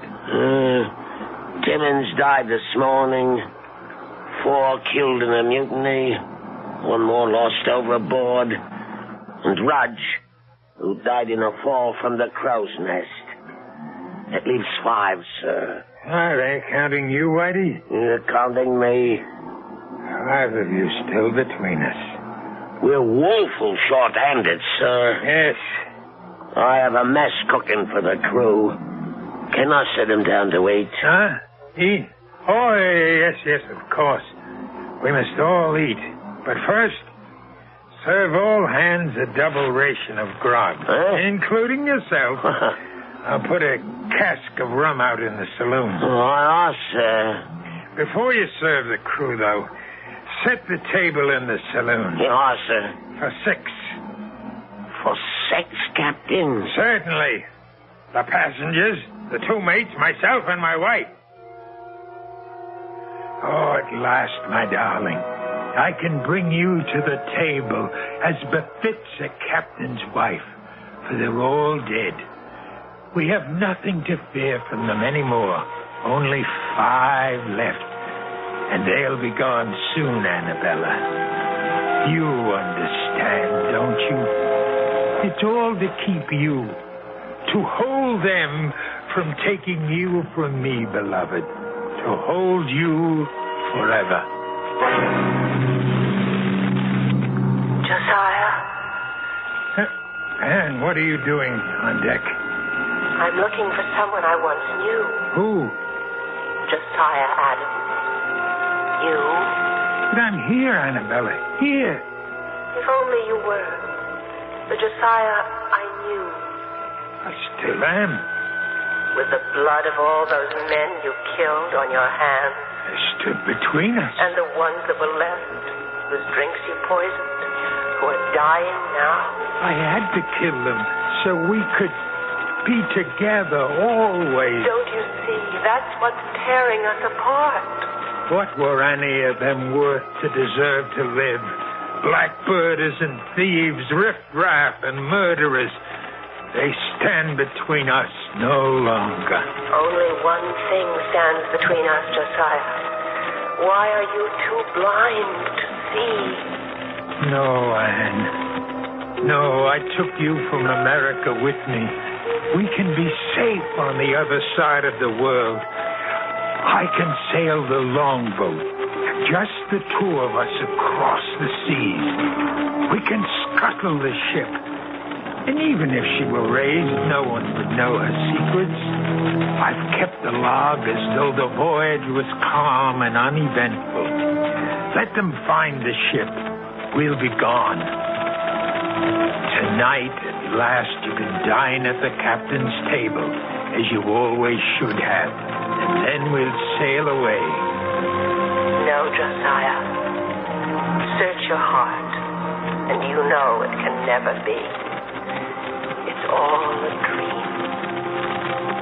It's all a dream. Never, never, never.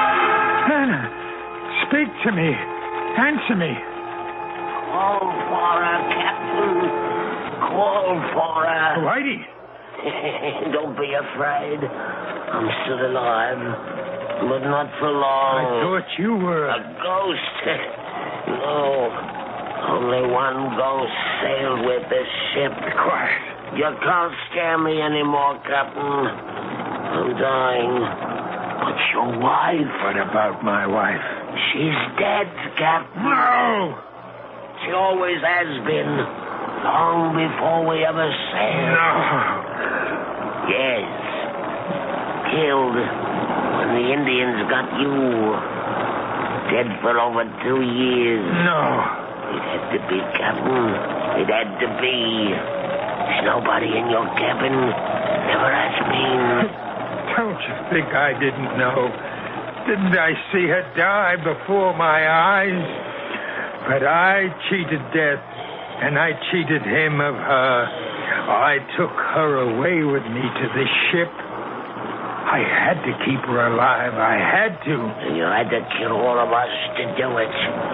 Because all of us, alive, were proof that she wasn't. It had to be. And you're alone at last. or will be. All of us are dead save me. And I'm almost gone. I'll be alone at last, and I can bring her to my table like the lady she is. The table is set for 6, but there'll be only one of you there, Captain. Or 5. The dead don't mix with the living. There's only one way to find your wife again.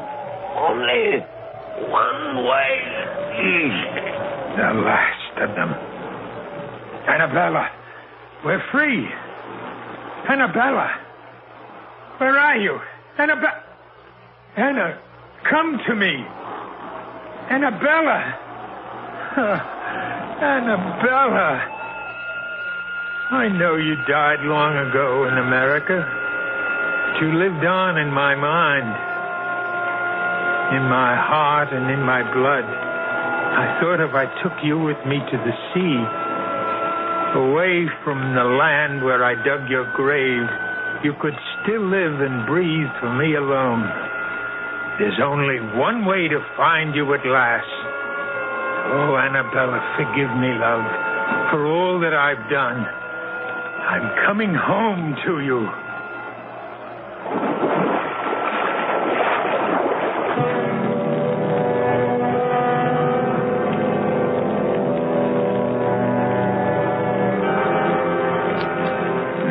Men sailed with the Annabella, and 19 men went to the bottom of the sea.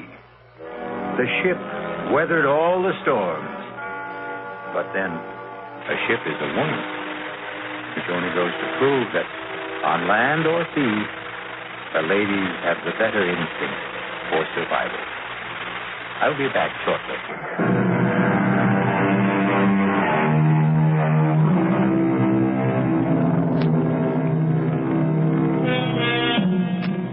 Somewhere in the green depths, I wonder if the captain sits presiding at his table.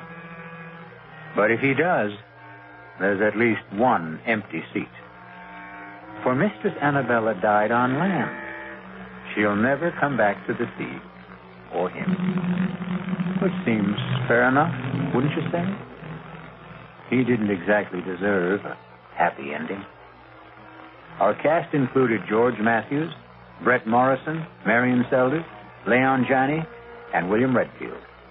The entire production was under the direction of Hman Brown. Now, a preview of our next tale. Lightning strikes again. I never dreamed it would, did you? Well, it's a slightly different bolt of lightning this time. Not the devil, the white goddess, I believe the notice said. I copied it down. On February 8th, at 6 o'clock in the evening, the white goddess will run naked through the members' lounge. Naked, eh? Cudworth, just who is the white goddess? Daughter of Astarte, I believe. And, just who is Astarte? I'm sorry not to be up on these things, but... I believe Astarte is the goddess of fertility and sexual love. Don't say. You don't believe she'll run naked across the members' lounge, do you? I didn't believe the devil would come down the chimney. Radio Mystery Theater was sponsored in part by New Sugar-Free Diet 7. You've been listening to the OTR Gold Network. Find more classic radio at otrgold.com.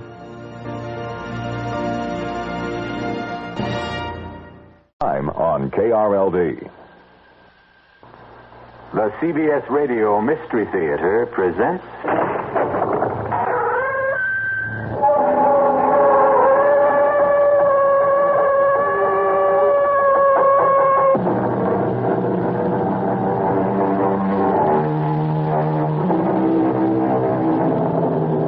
Come in. Welcome. I'm E.G. Marshall. Welcome to the sounds of suspense. To the fear you can hear. Welcome to the world of nightmarish probability, where the icy fear of the unknown can lead one down strange and terrifying paths. In our story, Alex Harper confronts the impossible, and the encounter produces a devastating effect. It's Ace, our dog. He's dead. I see him, Alex. There isn't a mark on him. Nothing. Look at his face. Oh, it's horrible.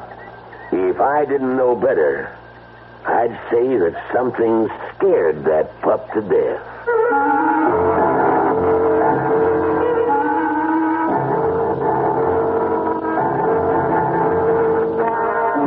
Our mystery drama, The Edge of Death, was written especially for the Mystery Theater by Saul Panis and stars Patrick O'Neill. It is sponsored in part by Anheuser-Busch Incorporated, brewers of Budweiser, and by the Kellogg Company, makers of Kellogg's Special K cereal. I'll be back shortly with Act One. When you drink beer, do you tilt the glass for long, hearty swallows, or just tip it and sip it? Well, sipping's the thing for wine. But Budweiser beer is a hearty drink, brewed for zest and character. The best way to enjoy Bud is to drink it. Not chug-a-lug, just man-sized beer drinker swallows. That's when that famous Budweiser taste, smoothness, and drinkability really come through. Smoothness and drinkability that come only from natural carbonation and exclusive beechwood aging. Smoothness and drinkability, too good for any half-hearted sipping. So drink up. You'll see that brewing beer right does make a difference. And that when you say Budweiser, you said it all. Anheuser-Busch, St. Louis. It happens in an instant. But this is the way it feels.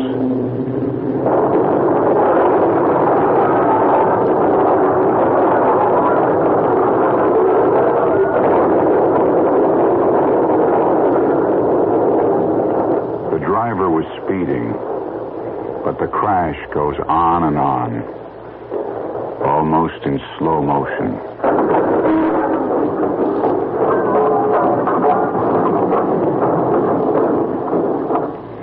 With a mechanical device, we've slowed down the sound of the accident so you could think about it. If the driver had slowed down, there probably would not have been an accident.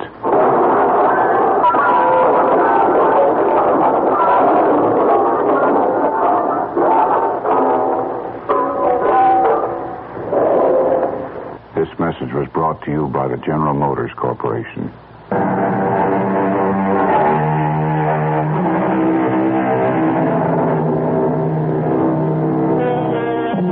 Meet Alex Harper, farmer. Right now his left arm is in a sling, heavily bandaged to protect the more than 20 stitches. Just a small accident on his tractor. First time in his 28 years as a farmer that he'd ever suffered more than a slight sprain or a minor bruise. It is a late August morning, an unreal sky, so blue it almost hurts the eyes to look at it. Even now, there is a promise that the cool dampness of the morning will soon yield to the stifling heat of the prairie sun. No matter what you say, I still don't think I ought to leave you alone. Who said I'm alone? You hear what Judy said, huh, Ace? Can't you be serious for a second? Oh, because I think you should go. Now, we've been over this a dozen times. If something was to happen, I'd never forgive myself. Oh, what if the sky fell down, Chicken Little? Well, your arm, it hurts, doesn't it? Did I say so? Oh, whenever you get this way sarcastic, you're covering up. You can't fool me.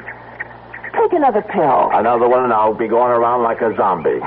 And I'll ask Dr. Stevenson if he can give you something else. But I don't want something else. Now, you go on, get your annual checkup, do a little shopping if you like. I still think I ought to be here. After last night. Oh, boy, last night again. I'm not a hysterical woman. I didn't say you were. Well, you thought so. Well, you get me up out of a sound sleep and insist that there are lights and noises. No, I heard something last night. It wasn't a rabbit or a deer. There was a flashing light. I'm not an idiot, and I haven't got that good imagination to make it all up. And now I'll go.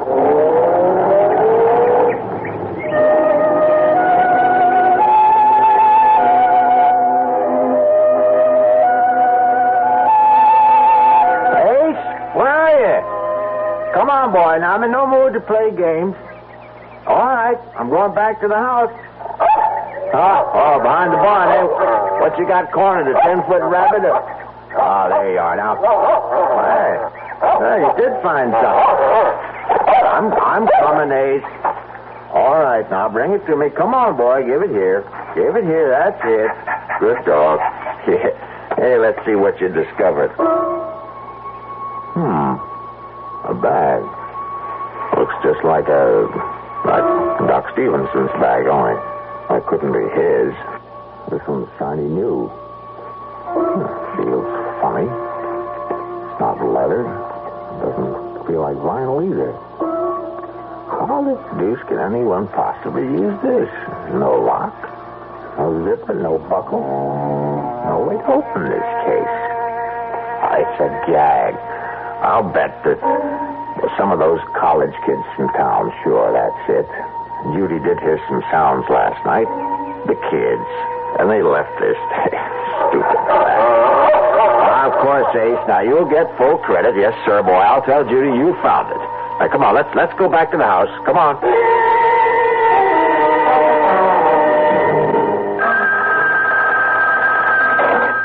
That's you, Alex?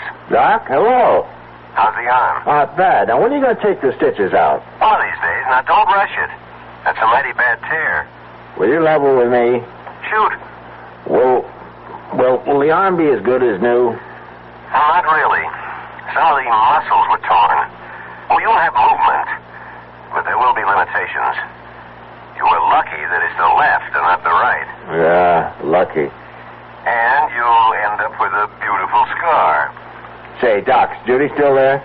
She left about 30 minutes ago. Did she check out okay? Well, there are some tests that will take a few days. But from what you could see? Well, that's the real reason I called, Alex. There is something? There is. Well, not serious. Yes and no. Oh, what the devil does that mean? Well, it's your heart. And before you jump to conclusions, listen. If she watches herself, obeys a special diet, there's no reason why she shouldn't live a normal span of life. Did you tell her? Well, only that it's a rather common condition that can be controlled. She's not alarmed, and she needn't be. Now, I mean this, Alex. I've seen patients like her do almost everything they used to do and go on and on. Almost. Oh, Doc, last time you dropped by, let's see, that must have been at least a week ago. More like 10 days. By any chance, did you leave something out here? Huh? You aren't missing one of your black bags. Huh. I only got one bag. What are you talking about? Nothing. Doc, I think I hear Judy. Yeah, it is. Hey, she's driving kind of funny. I better hang up, Doc.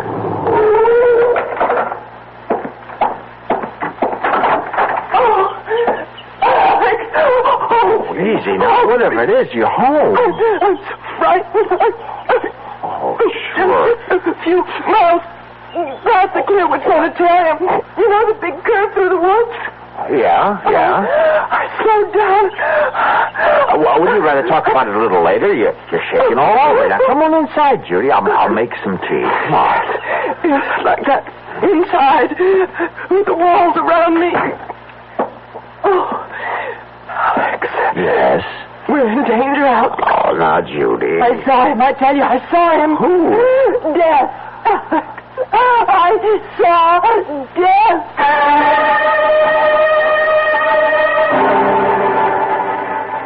You feel better now?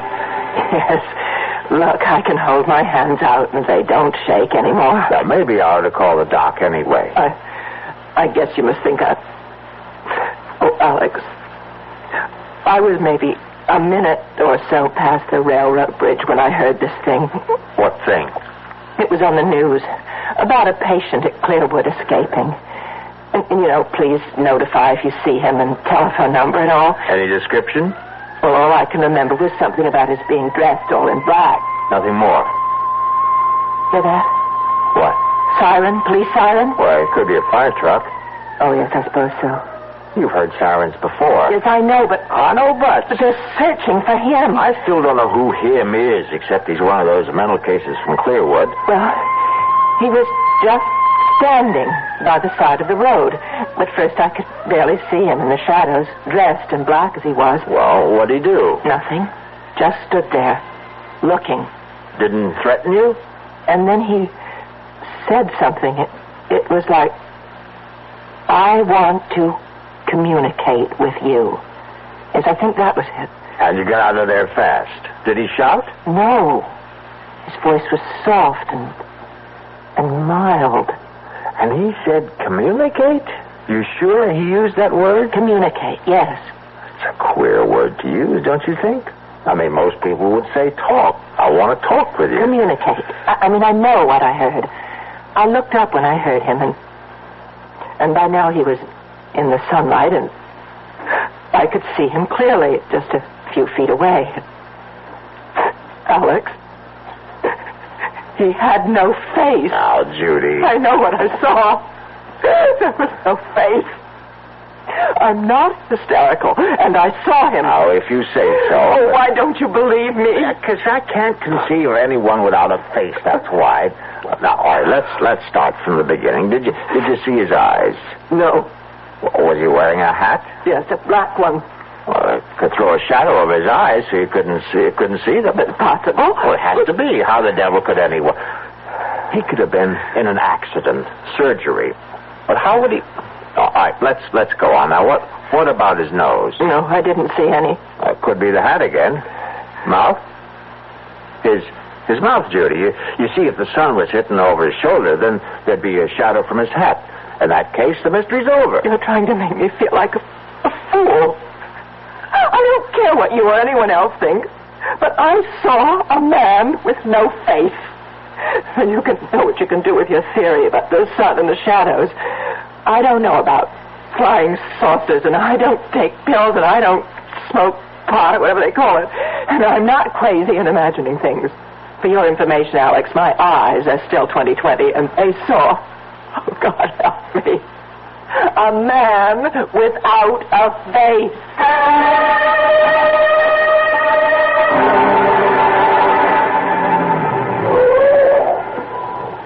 Alex, what's this all about? I mean, meeting you down the road instead of at your house. I didn't want Judy to worry, Ben. Well, I'm a police officer, not one of those secret agents you see in the movies.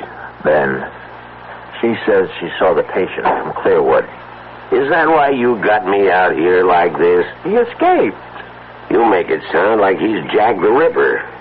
Because he's from Clearwood, you got the idea he's a raving, homicidal maniac. Oh, sure. All they've got out there are a bunch of lovable folks who are just a little mixed up. You're really upset. Never seen you like this.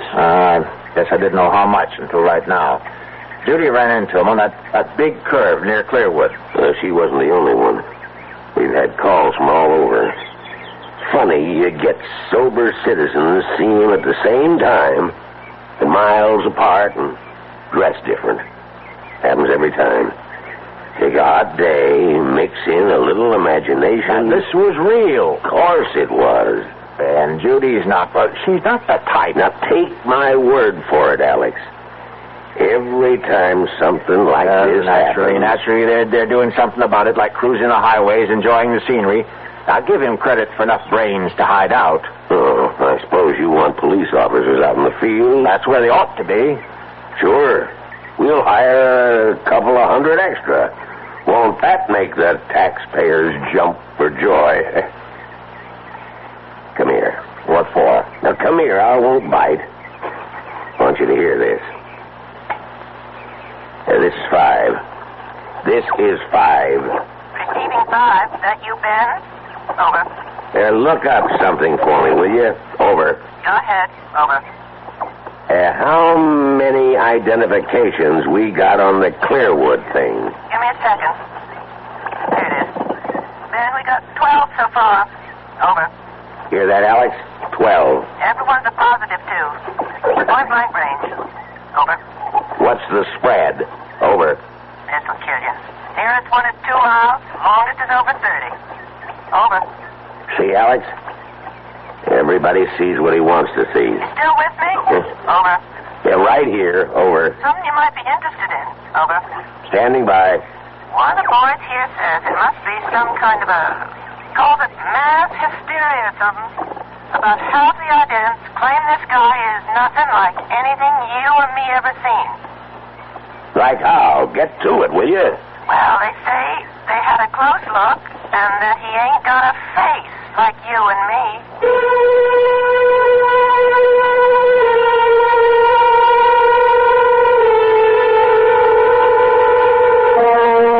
A man without a face.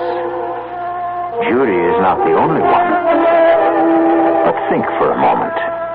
In this last part of the 20th century, and its attendant wonders and discoveries, what is true and what is unreal? Is there anything no longer possible? Is there? I'll be back shortly with Act 2. Hi, son. Hi, Mom. Hi, Dad. Hi, Junior. Kellogg's Special K presents Junior Gives Up. Junior, why aren't you eating your Special K? It's your favorite cereal. Oh, just 'cause. Just 'cause why, honey? Just 'cause Darla said some evil things about it. That's just 'cause why. Hi, Mom. Hi, Dad. Hi, Darla. Hi, Sis. Hi, Junior. Darla, what did you tell Junior about his Special K? Daddy, all I told him was that Special K is good for us. Yeah, and anything that's good for me never seems to taste good. But, Junior, you already know that Special K tastes good. Oh, I believe. Darla, or my taste buds. What's that, son? Oh, nothing, Dad. Son, Special K is America's favorite high-protein cereal. It's got minerals, vitamins, iron, and all those good, nutritious things. But it got to be so popular over the years because it tastes good, too. You mean it's good for me and tastes good, too? Right, son. Right, Dad. Right, Junior. Right, indeed. Start your balanced breakfast with Kellogg's Special K. It's nutritious and delicious. Right, Dad. When my children were growing up, they sat for hours playing with a puzzle. I'm Art Linkletter, and I'd like to tell you about the wonderful wooden inlaid puzzles that Play School makes. Play School, a Milton Bradley company, has been making toys for generations of preschool children. Play School makes all kinds of wooden puzzles, from the simplest animal puzzles to the more advanced ones. And they all challenge a child to solve problems while having fun. And Play School puzzles are well made to take a lot of punishment. Play School is also famous for blocks, all kinds of blocks, embossed wooden alphabet and number blocks, kindergarten blocks, even a can of colored blocks. Children will satisfy their urge to build and create with Play School blocks, and like all Play School toys, their blocks and puzzles are sturdy, so they can be handed down from generation to generation. Your children will have a lot of fun playing with Play School blocks and puzzles every day. And every day is a good day to make a child happy.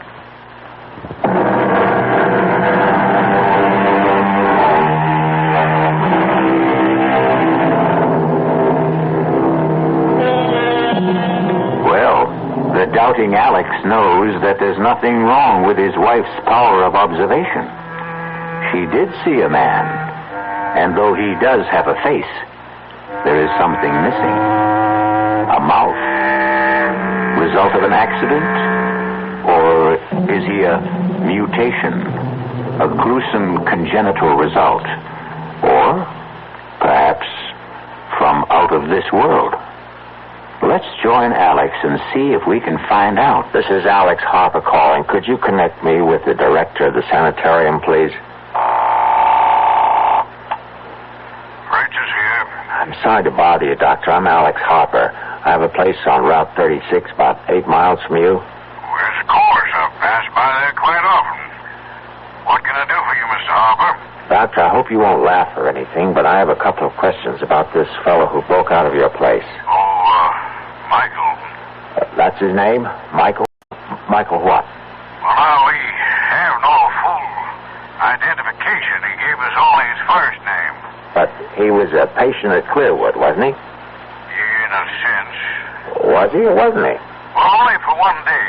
You see, Michael is a rather unique case, most unique. In all my years, I've never seen anything like him. Look, I have to speak low because I don't want my wife to hear. She's in the kitchen and she's plenty upset already about your Michael. But she's seen him? Why, have you notified the police? Well, I thought I'd speak to you first. She saw him, and from what she says, she's either crazy or hysterical. And I can tell you, she's not either one of them. Well, Michael is Different? That what you call a guy without a face? Without a... Oh, no. He has features. The eyes, nose, and the rest of it? Well, of course. Well, then my wife, she didn't see what she says she saw? No, I haven't said anything like that, Mr. Harper. What I was referring to was his appearance, not his powers of reasoning or social behavior, because, quite frankly, he didn't talk to us. Outside of his name, we couldn't establish contact with him at all. Well, what about his, as you call it, appearance? Michael has no mouth. From what we can tell, he was born without a mouth. We don't know how he communicates, or if he does at all, or how he manages to ingest food. Truth is, he wrote his name on a scrap of paper. You see, Michael may be something quite new to our world, Mr. Harper. Perhaps one of a kind. Maybe he's, what's the word I'm hunting for? Mutation? Yeah, that's it. I hope to God that he is what he appears to be. A freak. A one-time thing. But suppose he's only the first, the beginning of perhaps a new kind of man.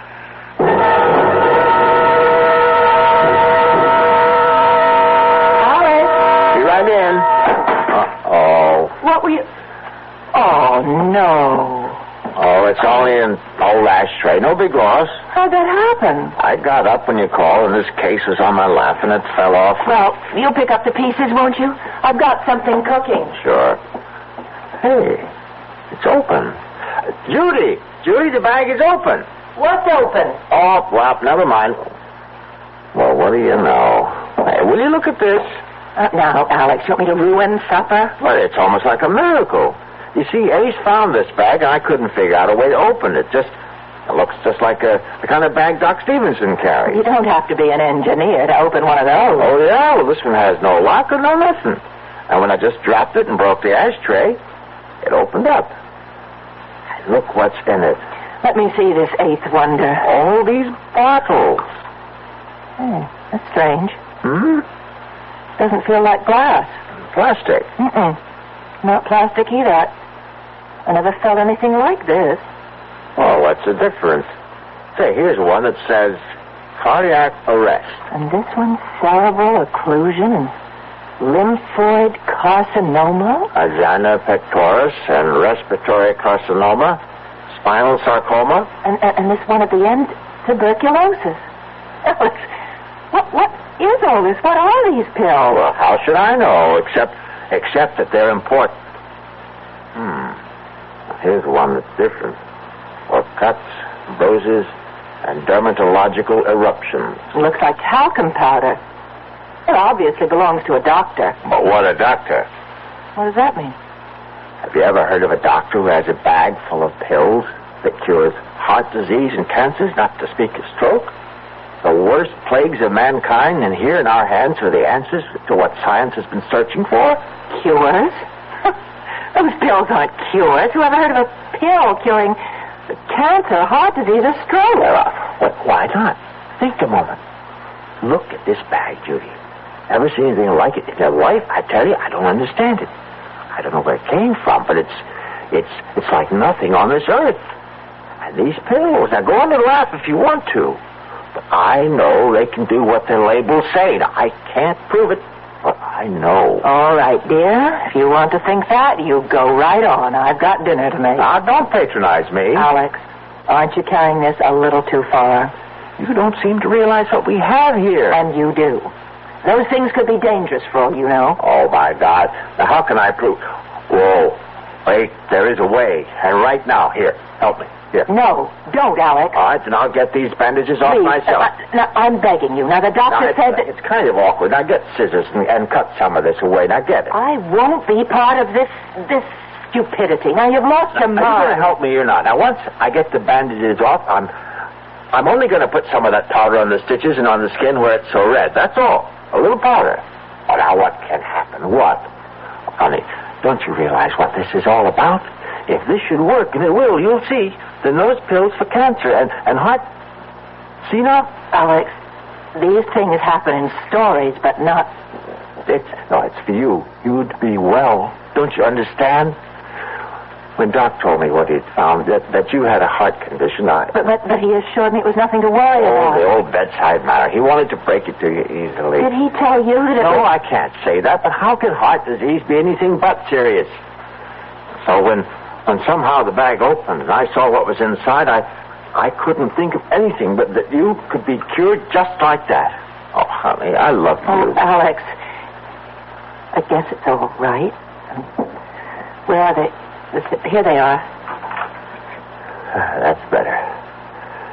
Now, careful now. You don't want to cut those stitches. Good. That's fine.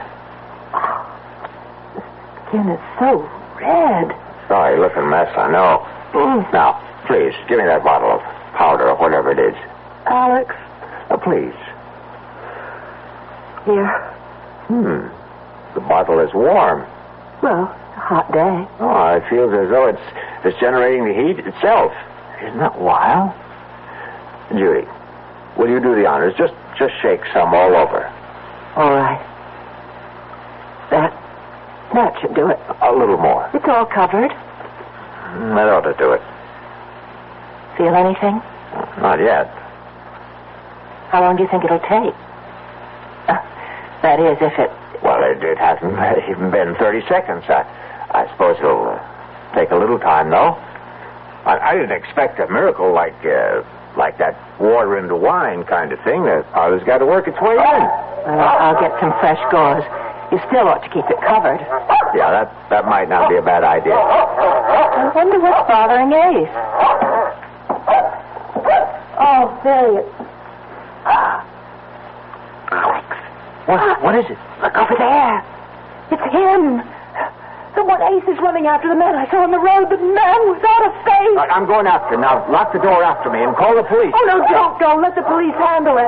He's heading out to the East Fields. Now, call him. Tell him. He might be dangerous. No, I won't get too close. Just enough to keep track of him until the police get here. Oh, just thinking of him. I'm so frightened. Oh, no, there's no need to be. I didn't want to tell you before, but I talked to the head of Clearwood, and this guy, this Michael is his name. He's a little queer, but he's not dangerous. Anyway, there's nothing to worry about as long as you stay inside. Twice in one day. Why here? He's not after you. What reason would he have? I suppose not, but somehow... Alex! That's what he wants, the bag! The medicines! It must be his bag. He's come for it. Him? A doctor? It has to be. That's the only explanation. Oh, I'll give you another. He's escaped and wants to stay off the main roads. After all, you spotted him, did you? He just wants to get as far from Clearwood as he can. By chance, he was cutting across our place when he ran to Ace. Now, look. Now, I'm going to go after him before he gets too far. Remember, the police and the door.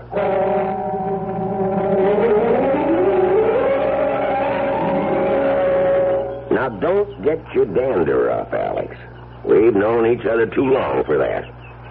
You just show me again where you saw this fella last. Then I know that a good cop ought to be skeptical, but by God, I saw him run under that tree, then up and over that fence. Now, why would I lie?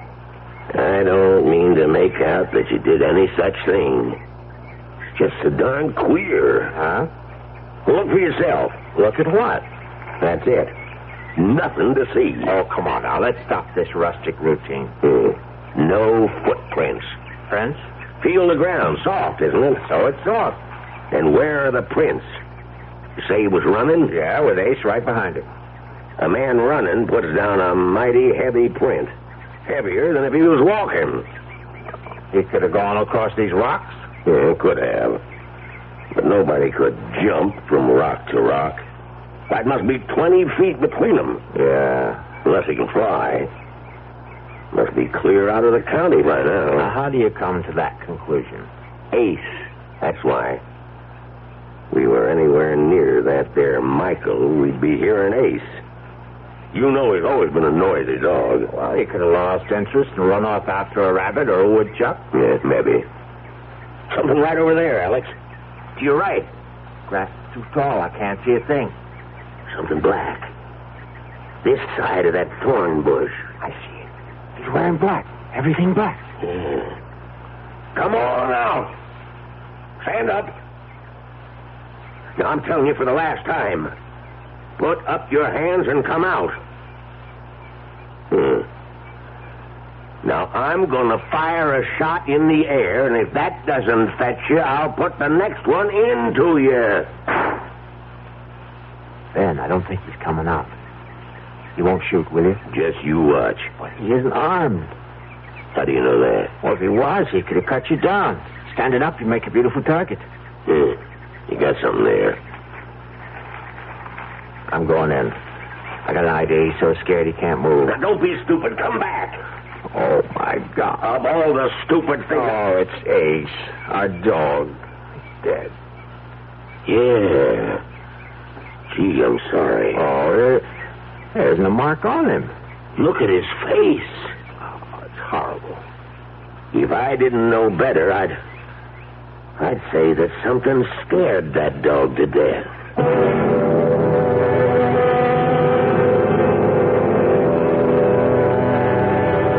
There is no medicine for fear. The icy chill that reaches out with frigid fingers to clutch the heart. The shadow of the inexplicable Mr. Michael hovers close by, and the lives of at least 2 people will be irreparably altered. We'll find out how when I return shortly with Act 3. Who knows how to help you solve your shopping problems? The Better Business Bureau knows. I swear I never saw so many mattresses in one store in my life. I just don't know what to look for. I'm so confused. I'm here to take care of your confusion, madam. You know, you could start by reading the labels on the mattresses. Oh, sir, who are you? I'm the man from the Better Business Bureau. You know, by law, every mattress must carry a label listing the materials used in the mattress. And don't forget, madam, that there's a new law that all mattresses must now be flame-resistant. Oh, thank you, sir. And be sure to read the guarantee and find out what it covers and for how long. Just another consumer tip from your Better Business Bureau. Yes, who is it? Hi, I'm your new neighbor, Steve Williams, in 107. Oh, how nice to meet you. Well, come on in. It's a pleasure. Thank you. I see you've got a measuring cup. And now let me guess, you ran out of sugar. You're a bachelor. Oh, yes. As a matter of fact, I was wondering if I could borrow some prunes. Prunes? Prunes? I know. I'm sorry. Did I tell a joke? Yeah, I thought a couple. There are still a lot of people who laugh at prunes. But now, quite a few are finding out how good they really are. Because pound for pound, prunes have 8 times the vitamin A of the leading fresh fruit. And more iron, niacin, and vitamin B2 than the 5 leading fresh fruits. They're also a great natural source of quick energy. He wants to borrow. Well, thanks. Anyway, maybe I'll try 105. Yeah. California prunes. The funny fruit that does so much for you.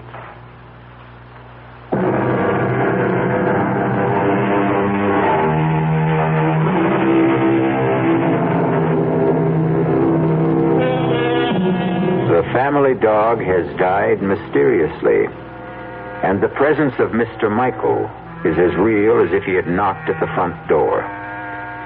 Now the ride back to the farmhouse is a silent one, broken only by a few perfunctory remarks as it comes to an end. I'll keep in touch, Alex. If you see anything, give us a call. Yeah. Mighty sorry about Ace. See you, Alex.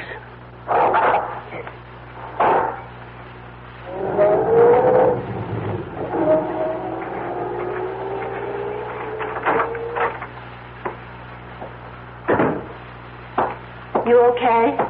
Okay. Is that Ben in the police car? Yeah, it's Ben. Oh, you should have invited him in. I guess so. I just didn't think. Judy. Did he get away? The man who... Oh, Ben thinks he's out of the county. Oh, I hope so. Judy, we were following Ace. Alex, and look at it. It's the miracle you were talking On about. that bed, and we were over in the Call the North doctor. Field. He'll drop everything and come out when you tell him. And I was the one who didn't believe. I don't understand you. I thought you'd be jumping up and down because what you said would happen did. I'm so happy for you. Huh? Don't you hear me? Alex, look at your arm, your left arm. My God in heaven. I didn't believe it. Oh, what an idiot I was. Talcum powder. You want to know the truth? I thought you slept. Absolutely over the deep end. Telling me to shake powder on it. Yeah, I'm moving it. You see, like it was before the accident. Like a young arm. It's brand new. Yahoo! No more pain. No more distance. No more pain. He couldn't believe it. He won't believe it. Oh, Doc Stevenson, boo. Boo on all doctors. Hey, what do they know anyway? You'll never have full use of that arm. I wonder if you followed my advice. You'll think I borrowed another arm. Look, not a single scar. It looks like the skin was never even scratched. Oh, it's so wonderful. Oh, and I love you. You won't be angry with me. Oh, how could I be? And why should I be? The doctor's bag, the one Ace found? Yeah, the bag. Where is it? I have it. Well, get it. Now that we have proof. Judy, you're going to be as good as new. The proper pill and no more heart condition. Hear that, world? Listen, oh, gracious universe. Well, it's on the desk. Well, what are we waiting for? Alex. Look, if it works like the powder, we'll stand them all on their collective ears. Judy, the bag is locked again.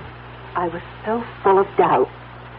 When you left, I looked at the bag and...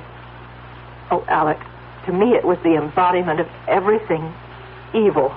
And I wanted to destroy it, so I picked it up and somehow I pushed the flap down. Well, now I can't tell where one part fits into another.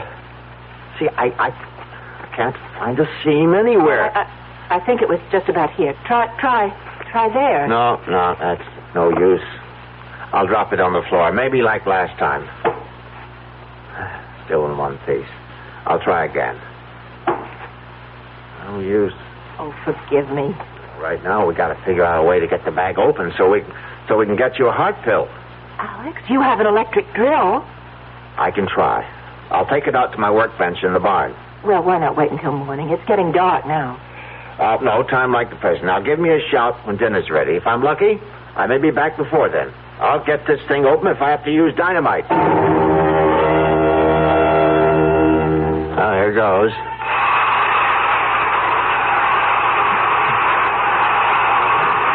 Nuts. The instrument will not achieve penetration. Who? Do not be alarmed. I mean you no harm. You know who I am? Michael? I am he. Don't come any closer. There is nothing to fear.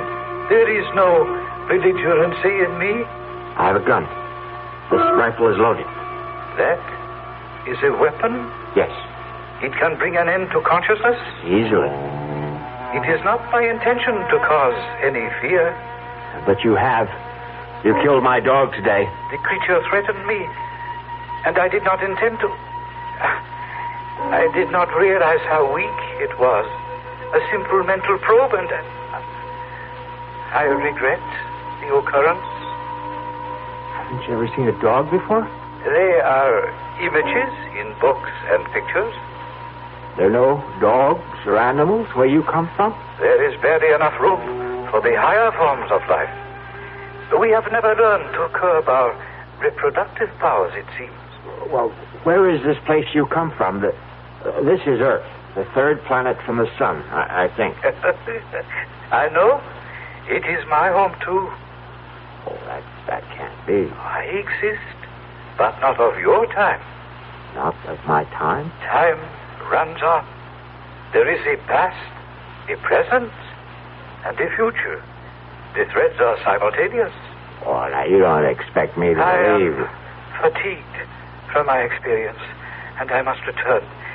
If you will kindly give back my case to me, the one you have on the bench. That's yours? That is why I have come. It was misplaced, lost, but now that I have found it... Oh, there's no argument about it, Doctor. It's yours. I am not a doctor, not in the context of usage in your time. Who cares? Listen, the case was opened. I don't know how. The mechanism is faulty. I must exchange it. You did not utilize any of the contents. Well, only some of the powder in the bottle labeled... Yes, I am aware. But I did a fantastic job with my arm. Look at it. Look at it, Michael. Would you believe that only a few hours ago it was a match? I am well aware of the powers inherent in the powder. But now, please, give me the case. You cannot open it, for the key is in my hands alone. Stay back. I must open it once more, or you will. I've got to have something from it. Comprehend this. My time is far in your future. The compounds are of another time, different metabolisms. Evolution has caused basic changes. But the powder worked on me. It is probably the single excipient. I don't believe you. Look, I'll give you anything. Money. How much do you want to open it? I shall prove my point to you. You must be aware of the differences in our physiognomies. You mean your face? Exactly. The lack of an aperture above the jawbone. You call it a mouth. Have you wondered then how we are communicating? I have no mouth, for we ingest our nourishment through an osmotic process unknown to you. And if I have no mouth, then how do we communicate? You are moving your mouth, and I hear. I, on the other hand, send my thoughts to you through my mind. You see this is so? Yes. Think of it in this manner. I am you in a distant time. You should be able to comprehend then that medicinal compounds of my time may not be of benefit in yours. The differences in us are too great. But my arm. You were lucky to have chosen that particular container. My wife will die unless she has a pill. Just one pill. I have explained why you cannot have a pill. Open that bag or I'll kill you. I mean it. My demise will not help you. Comprehend.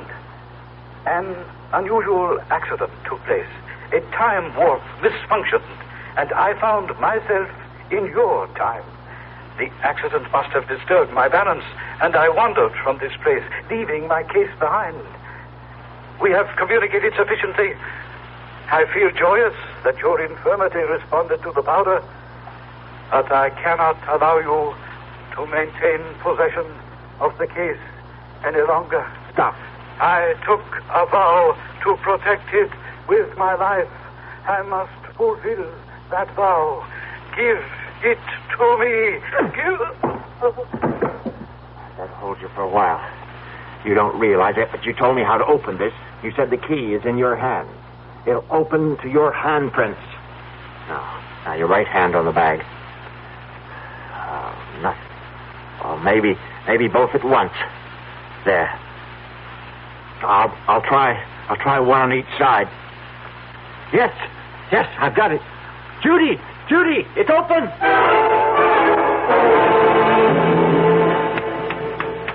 Come on, Michael, wake up. Come on, you're okay. Piece of ice on your cheek should help. That's it. Easy now. Fine. How do you feel? I thought your aim was to extinguish me. No. I only wanted one of those heart attack pills. You see, my wife, Judy, has a heart condition. Well, she had a heart condition. Thanks to you, we don't have to worry about that anymore. This other person, your wife, she ingested the dosage. Just like a flash. After she saw what happened to my arm, she had no hesitation. If I could only have just one of each of those different pills, I wouldn't have... I have communicated to you that I am not a physician, yet you have refused to accept the truth. You insist I am practiced in medicine because I possess a case apparently similar to physicians of this time era. Well, you can't blame me for thinking that. You will not communicate. You will listen. You poor man. Poor individual. Let me inform you of my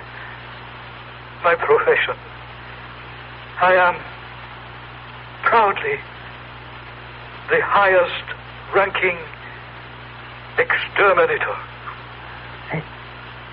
Exterminator? Precisely. I communicated earlier that in my era there is barely enough room for all who inhabit the planet. Therefore, exterminators trained to eliminate painlessly and quickly. Oh, no.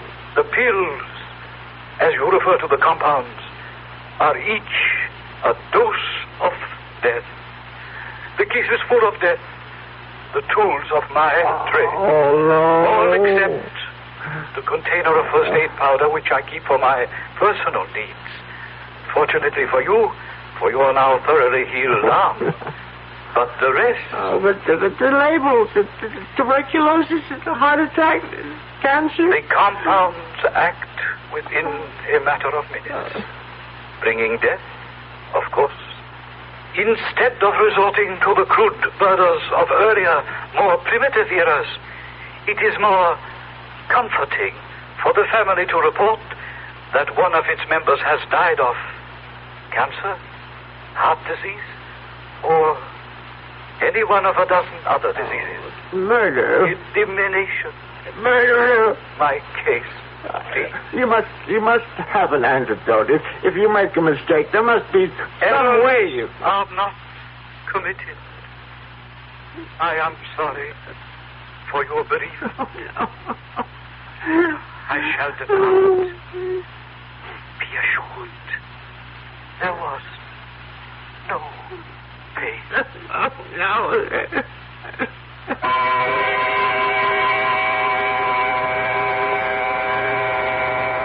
Naturally, there are those who were skeptical.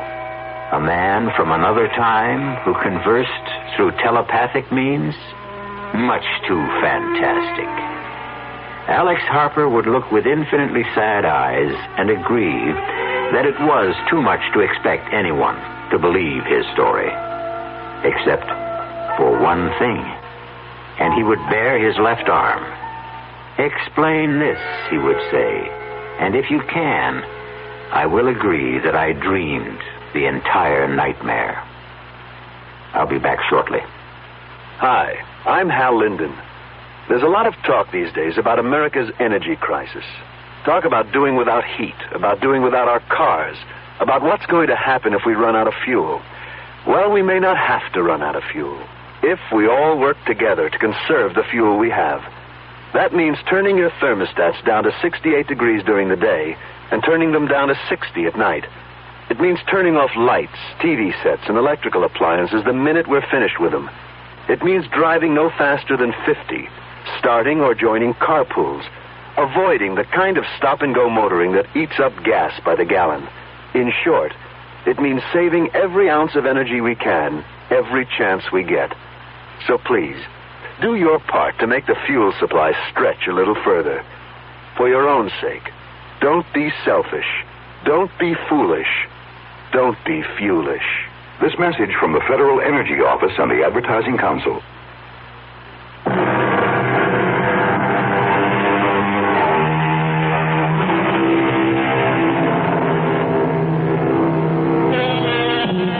In a ditty from a well-known operetta, the words are, "Things are seldom what they seem. Skim milk masquerades as cream." And as you have just heard, words alone may tell only part of the real story. But for stories guaranteed to increase your pulse beat, my suggestion is the Radio Mystery Theater. Our cast included Patrick O'Neill, Marion Seldes, Ian Martin, and Leon Janney.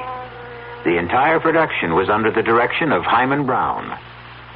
And now, a preview of our next tale. I know. I hadn't emptied the tub. The water's still there. It must be. I'll show you. I don't understand it. Tub's bone dry, ma'am. Hasn't been used. Now, not tonight, anyway. His clothes. Howard's clothes. He'd empty his suitcases and put his clothes in the closet. His suitcases, too. Just ladies' clothes. Yours, ma'am? Yes. Now, hey, look, don't cry. Hey, look, this dream you had. It was no dream. Okay, so maybe you imagined... I didn't imagine anything.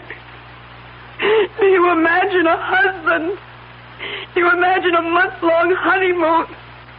You imagine a man in a chair with a knife in his chest.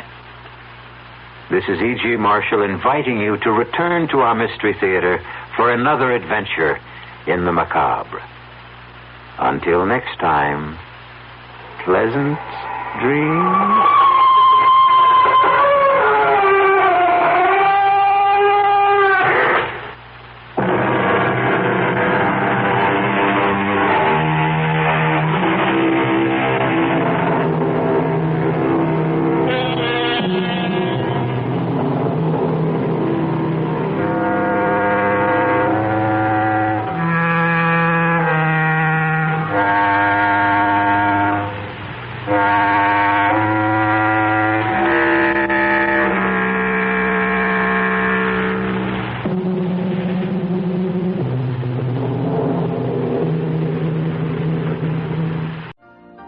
You've been listening to the OTR Gold Network. Find more classic radio at otrgold.com.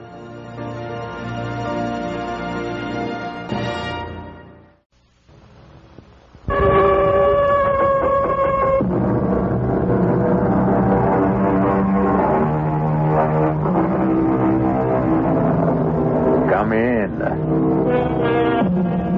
Welcome. I'm E.G. Marshall.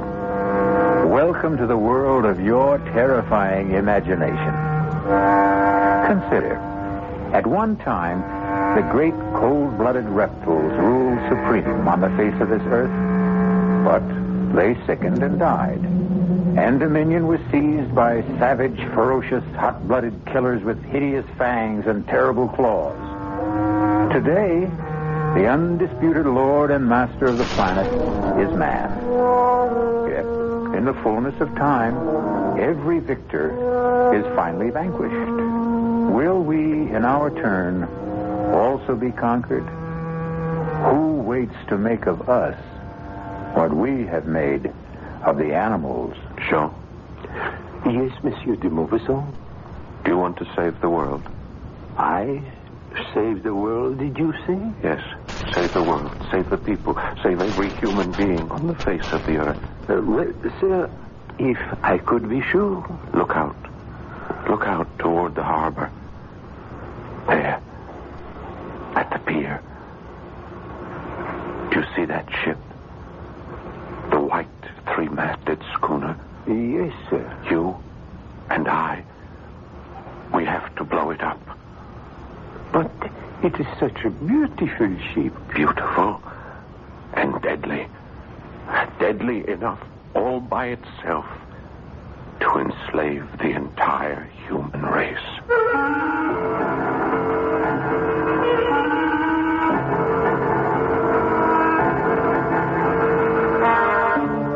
Our mystery drama, The Horla, was especially adapted from a story by Guy de Maupassant for the Mystery Theater by Sam Dan and stars Paul Hecht.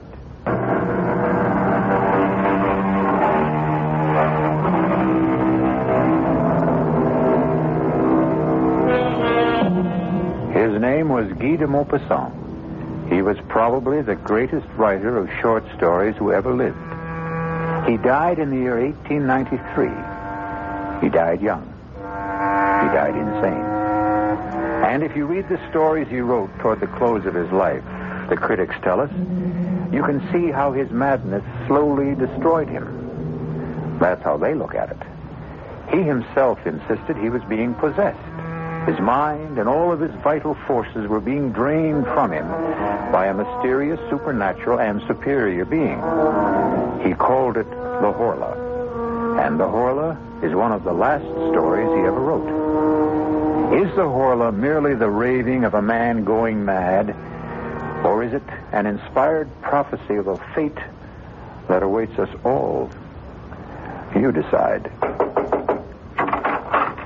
Dr. Cartier. Yes? Yes, what is it? I have been pressing the bell signal, Doctor. It means you must pick up the telephone. Oh, that confounded diabolical contraption. Oh, please, Dr. Cartier. It's Monsieur de Maupassant. De Maupassant? Who is he? The nervous one. He was here the other day. Oh, that one. The writer. Tell him I'm busy with a patient. I did, but he insists on talking. The combination of de Maupassant and the telephone. Just speak into it, Doctor. Yeah, the telephone. Hello. This is Dr. Cartier. Doctor, you must come to see me. You must come here at once. Please, monsieur, calm yourself. If I knew how to calm myself, I wouldn't need you.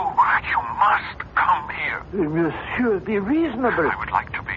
I'd give everything I own if I could be reasonable, if I could only be reasonable, but it won't let me leave. What won't let you leave? It. The Horla. The what? Monsieur de Maupassant.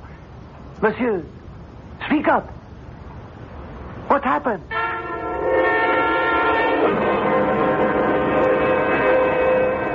You may put on your shirt, Monsieur de Maupassant. Ah, a lovely place you have here. Breathtaking view of the harbor. What's wrong with me, Doctor? Oh, nothing. Then why do I... You see, that's a handsome ship out there, huh? That sparkling white three-masted schooner. Something must be wrong. Where's she from, I wonder? Oh, Brazil, I think. Doctor, why won't you tell me what's wrong with me? I told you, nothing. You have a mild nervous upset. Your nerves are highly strung. Your pulse is rapid. Your eyes dilated. And what do you advise? A course of shower baths. Cool shower baths.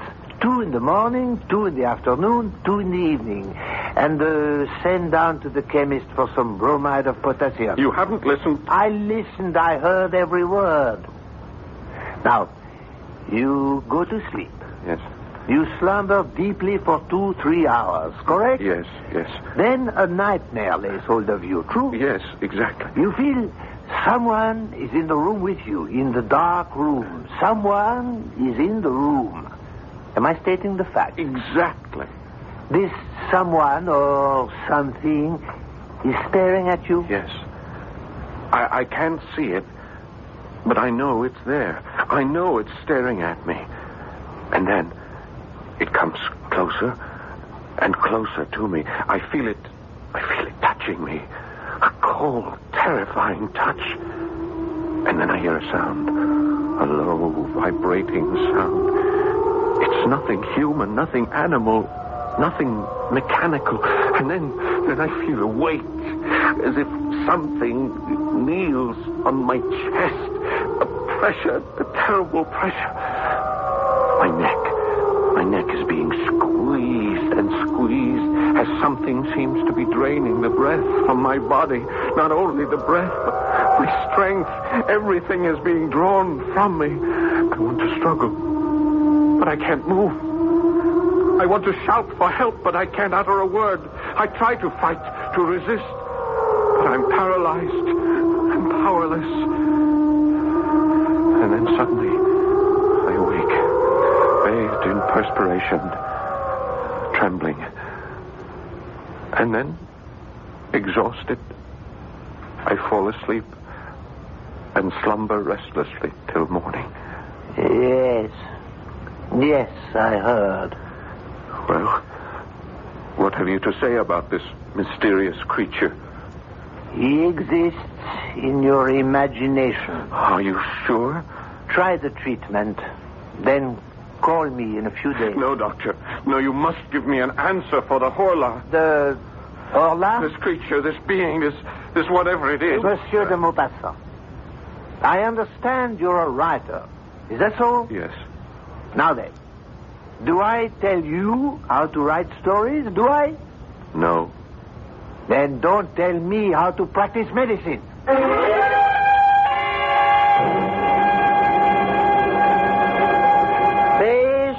Fresh fish, fresh mullet, mackerel, bass, flounder, fresh and sweet as a faithful wife. Good morning, Madame Bossard. Oh, it's you, Monsieur de Maupassant. I hear you have been ill. It's because you have not been eating enough fish. I instructed my cook to buy some for dinner. Oh, yes. She has been here. Monsieur, you promised to put me in a story. Well, perhaps I will. Tell me, Madame Mossad, have any interesting new ships come in? Now that is a good question. Yes, it is. And I would say it's not what comes in that's interesting. It's what's not going out. If you get my drift, monsieur. No, I'm afraid I don't understand. The Brazilian. The Brazilian? The white three-master schooner at the end of the pier. Oh, you see? Oh, yes. Well, what about her? Oh, monsieur, she has been tied up here for 3 weeks. So? She hasn't unloaded a stick of cargo. Well, perhaps she's put in for repairs. She has not replaced so much as a rope. Supplies? Food, water? Listen, Monsieur de Maupassant. No one is allowed to go aboard her. Her crew has not been given so much as 10 minutes of liberty. Strange, no?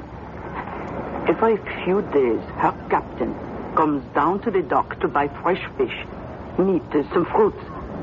And that's all we ever see of them. What does the captain say? Not a word. He's a huge, surly ape of a fellow. He points to what he wants and pays. Comes in without a hello and leaves without a goodbye. Well, we seem to have a mystery. What is the name of the ship? The Horla. The what? The Horla. The Horla? But that's... What is it, monsieur? The Horla. I thought... Yes? I thought I had just made it up. Monsieur, what are you saying? Are you sure? Are you positive that that's the name? The Horla? Well, walk down the pier. You'll see it. It's printed on the bow. Yes. I think I will. Good day, Madame Bossard. Good day, monsieur.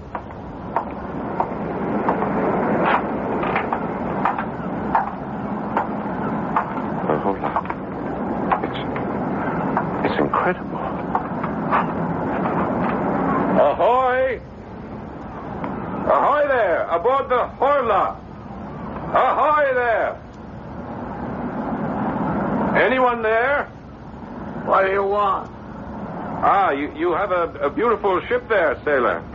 Listen, mister. Move on. All the other ships allow visitors. Captain's orders. Well, why... None of your business. Couldn't I ask you something, sailor? No. Your name, the Horla, what does it mean?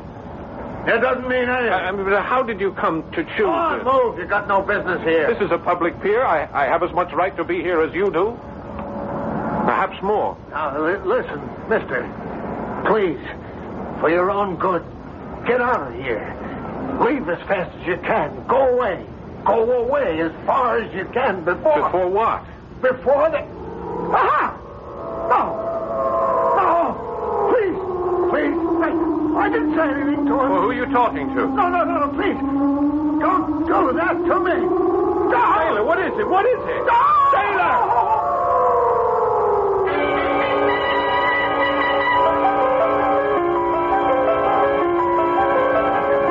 Monsieur de Maupassant.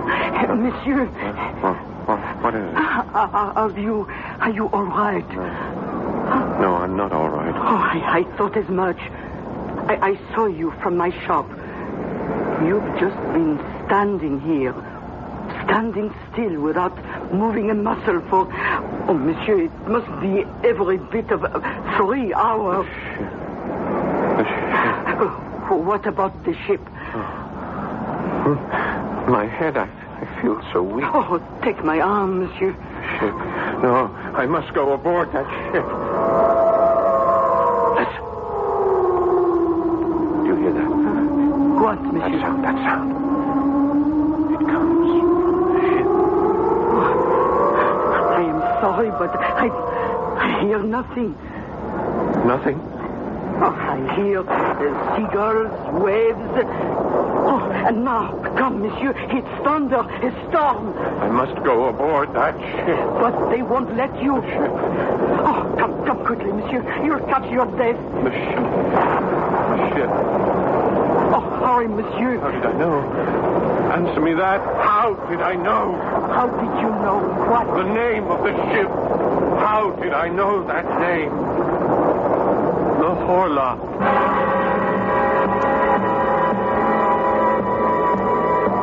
How indeed. And as long as we're asking questions, here's a couple to keep the cauldron boiling. Who, or should we say what, is aboard the Horla? Or perhaps the most strategic question of all, what does the name Horla mean? I'll be back shortly with Act 2.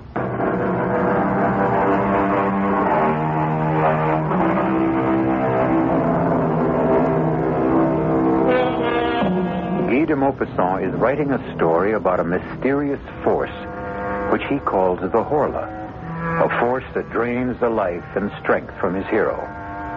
Now he discovers that a mysterious ship that lies in the harbor is also called the Horla.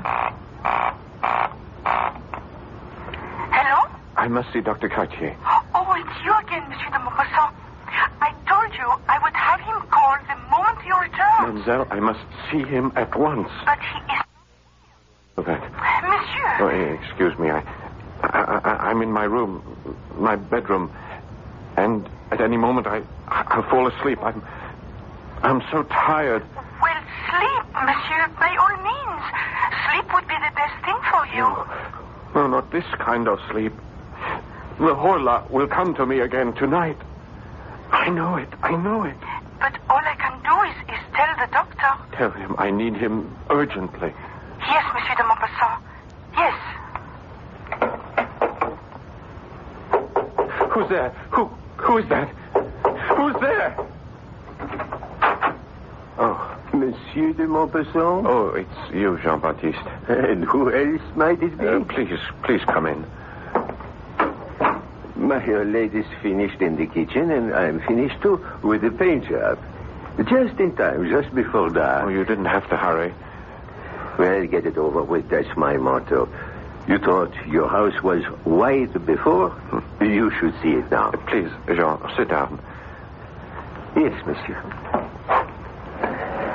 Jean, I have a job for you. Doing what? Doing just what you're doing now. But I'm not doing anything. Oh, yes. Yes, you are. You're sitting there. That's the job? That's the job.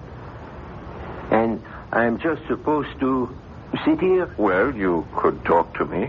About what? About anything that comes into your head. You may also have to serve as my bodyguard. Bodyguard? Someone may try to break in while I'm asleep. I'm your man. I served H in the Chasseurs d'Afrique. The tourist outfit in the army. Oh, is that so? Well, tell me about it. Well, we were the only ones who could hold the ground at Sedan. And, are you really interested? Oh, yes, please. Tell me everything. Tell me the story of your life.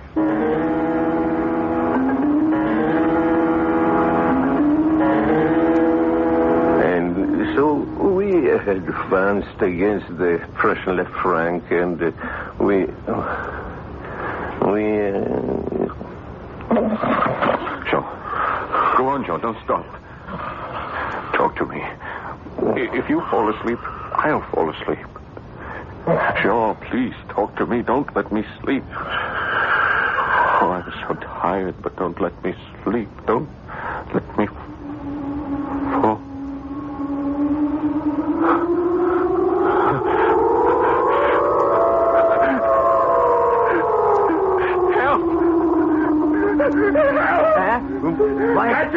Catch it, Monsieur de... Hold it!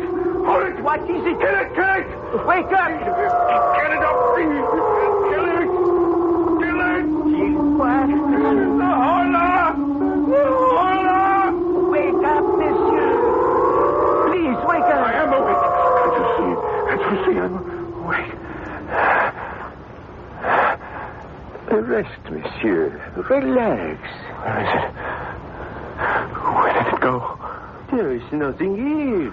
Somebody was in this... There was no one in here except you and me. It was here. It was. Impossible, monsieur. It's impossible. You didn't hear it? That terrible sound? Monsieur de Maupassant, I heard nothing. I saw nothing. There was nothing. Oh, no. No, you're wrong. It was here. The window? As you can see, still locked from the inside. The door still barred. From the inside. Nothing human could have gotten in or out. Who says it's human? Are you saying that something less than human may be coming in and out of here at night? It may be more than human. In that case, monsieur, I resign from the job. No. I'll raise the pay. You cannot raise it high enough. There isn't that much money in the whole of the world.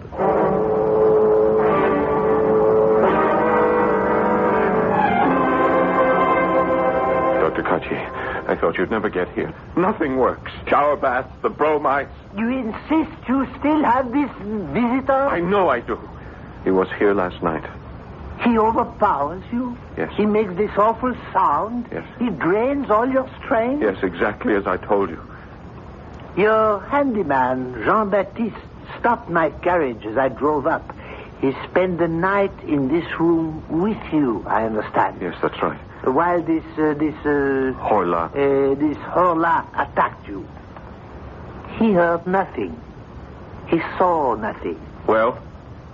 Well, what? Come, monsieur. Admit this is all a nightmare. But it was so real. It's always so real. But there was a witness. Is Jean-Baptiste reliable? Is he sane? I would say so, yes. Would he have any reason to lie? To embarrass you? No. Then, why do you insist on maintaining this ridiculous fiction of a Horla? Doctor, that name, Orla, I thought I had made it up. That it was a creation of my own imagination. But it happens to be the name of that ship. What ship? You know, the one you asked me about last week. The white three-masted Brazilian schooner. I mean, where would I get that name? Why would that name pop into my head? That Brazilian ship is called the Orla? Prove it to yourself. Pick up that telescope. See her out there at the pier. You can read her name. Ah, then that explains it. You had picked up your telescope one day to view the harbor. Without being aware of it, you might have read the name on her bow. I have never seen that name before in my life.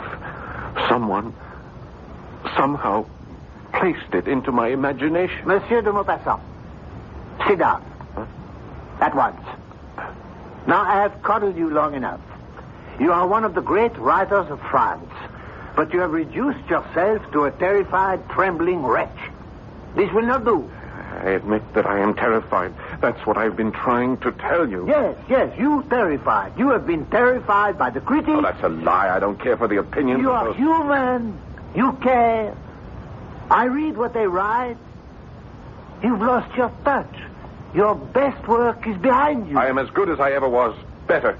Sometimes genius becomes too heavy a burden to bear. And so you construct this fable in order to have an excuse not to work anymore, not to be judged anymore. That's not true. But the fact is, you're not writing. I am writing. What are you writing? I'm writing a story. A story called The Horla. That's not a story. It's an account of your nightmare. Well, I just don't know what else to do. I do. Sit down at that writing desk. Pick up your pen. Create another Bellamy. Another Pierre and Jean. Another ball of fat. Doctor, it's not that simple. Make it simple. Remember, you're more than a great writer. You're a great French writer. Oh, that's a lie. I don't care.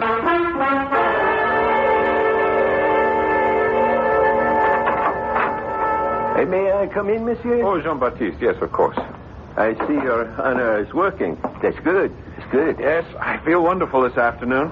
The old lady wants to know if you'd like to come down for tea. Oh, no, I'm in the middle of things here. I'll work through till supper. Well, I didn't mean to interrupt. I just brought you the paper from Paris. Thank you. Well, I'll see you later. I've got to put in the chrysanthemums. The old lady... Jean, listen. What is it, monsieur? You tell me. I can't tell you nothing. You don't hear anything?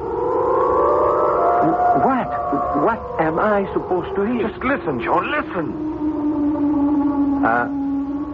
You're having that problem. The one you had last night. Yes, I'm afraid so. Well, you'd better see the doctor. I've just seen the doctor.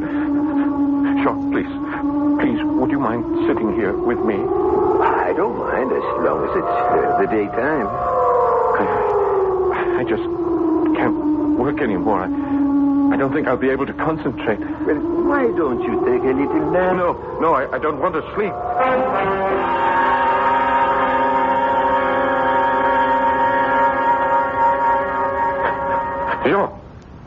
Jean! Huh? Oh, I must have dozed off. Jean, quickly, take this telescope. Go to the window. What for? Down at the pier. At the end of the pier, the three-masted schooner. Do you see her? Yes, I see. Well, don't you see anyone standing on her deck? No. It's empty. All right, now keep looking. Why? Cover the gangplank. Have you got it in focus? Yes, monsieur. Now, if you see anyone at all, leaving that ship, follow him through the telescope and see where he goes, and let me know. Do you understand? I think so, but why? I don't think you would really want me to tell you. Now, just watch. And watch carefully. Wait, monsieur. Where are you going? I'm going to see Dr. Cartier. But how will I be able to tell you if anybody... Well, just call me on the telephone. The telephone? There's nothing to it. You just pick up the receiver, turn the handle, and ask the operator for Dr. Cartier. See here, de Maupassant. You simply can't barge into my surgery. I can if it's an emergency. I thought we had settled your problem this morning. Look, there is an article in the Paris newspaper, and I want to read it to you. I refuse to listen to anything that's in a Parisian paper. They're all filthy rags. Oh, come on, just listen to this article. I listen to nothing from Paris. It's a sewer of anarcy and atheism. This won't take a minute. Perhaps if you spent less time reading Parisian papers... Doctor, this time you sit down and listen. Now, the date is August the 19th.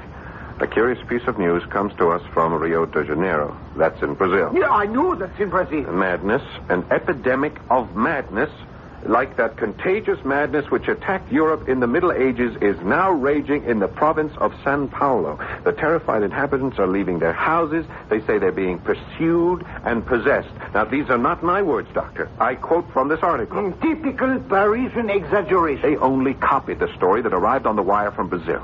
The people are quoted as saying that they are pursued and possessed, dominated as if they were human cattle by invisible, though tangible beings, like so many vampires which feed on their life while they're asleep.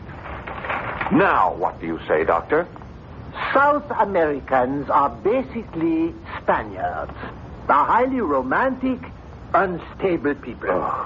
To continue, if I may, Professor Don Pedro Enriquez and several other medical experts have gone into the province to study this madness. Brazil. Doctor, Brazil. The ship that you noticed in the harbor, she comes from Brazil. What of it? I say she brings this madness here with her. She has been tied up here the better part of a month. No one leaves her, no one visits her. She makes no repairs. She takes on no cargo. Now stop fighting me. Think with me. Why is she here? What do you expect me to say? She is here to spread that madness, to capture our souls. Very well. I'll stop fighting you. What? I'll start to think with you. Assume she is here on the errand you mentioned. Yes.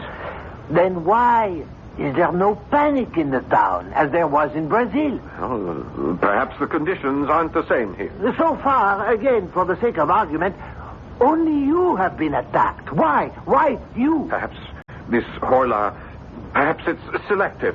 Perhaps only I have what it wants. Yes, that could be possible. Well, of course, it could be completely irrational. When I saw that ship sailing up the Seine, I thought she looked so pretty, so white. And this being, this Horla, it also saw me. And it saw my house, which was also a brilliant, sparkling, dazzling white, just like the color of its own ship. For that reason, it decided to take me. Monsieur de Maupassant, I recommend a journey for your health. No, thank you, Doctor. I am going to play this out. Listen to me. Does it matter if you're attacked by an outside force or by a weakness in your own body? The result is the same. Madness. Now, try a change of scene, of climate. Monsieur de Maupassant, the telephone for you. Oh, thank you. Yes? Monsieur, this is Jean-Baptiste. Hello? Yes, Jean. Is this really Monsieur de Maupassant? Yes, of course it is. What is it? It's the first time I ever spoke on the telephone, sir. Your voice sounds different somehow. Never mind that. What do you have to report? A man looks like a ship's officer. He just walked down the gangplank, you know, from the Brazilian. Where did he go?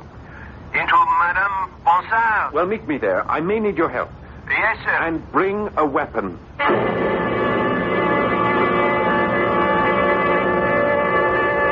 Well, will the man of letters become the man of action? And how ironic it is that the epic struggle for the mind and the soul of not just one man, but perhaps all men, may take place in the small, crowded stall of a provincial fishmonger.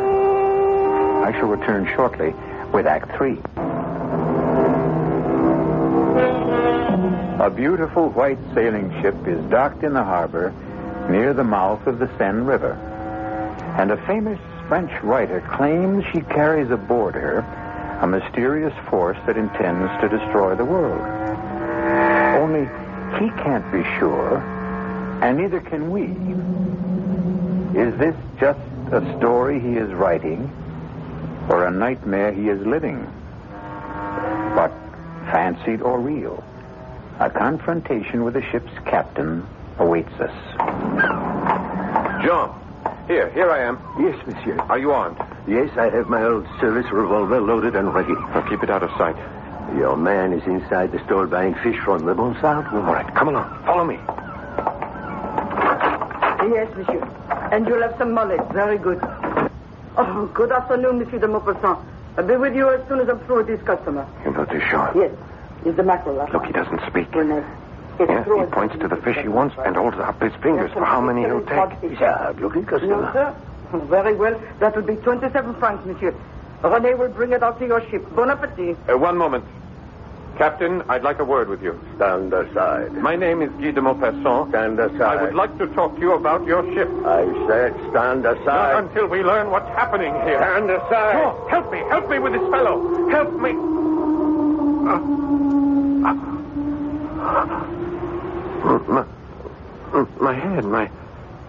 My head. What's the matter, monsieur? René, get Monsieur de Maupassant a glass of wine. Jean, why didn't you help me? Help you to do what, monsieur? To detain that man, to hold him here. But you didn't say anything. I kept waiting. I called on you for help. When? Just now. Madame Bonsard, didn't you hear me? Oh, I didn't hear anything. But you saw me struggle with him. No, monsieur. I asked him to stop.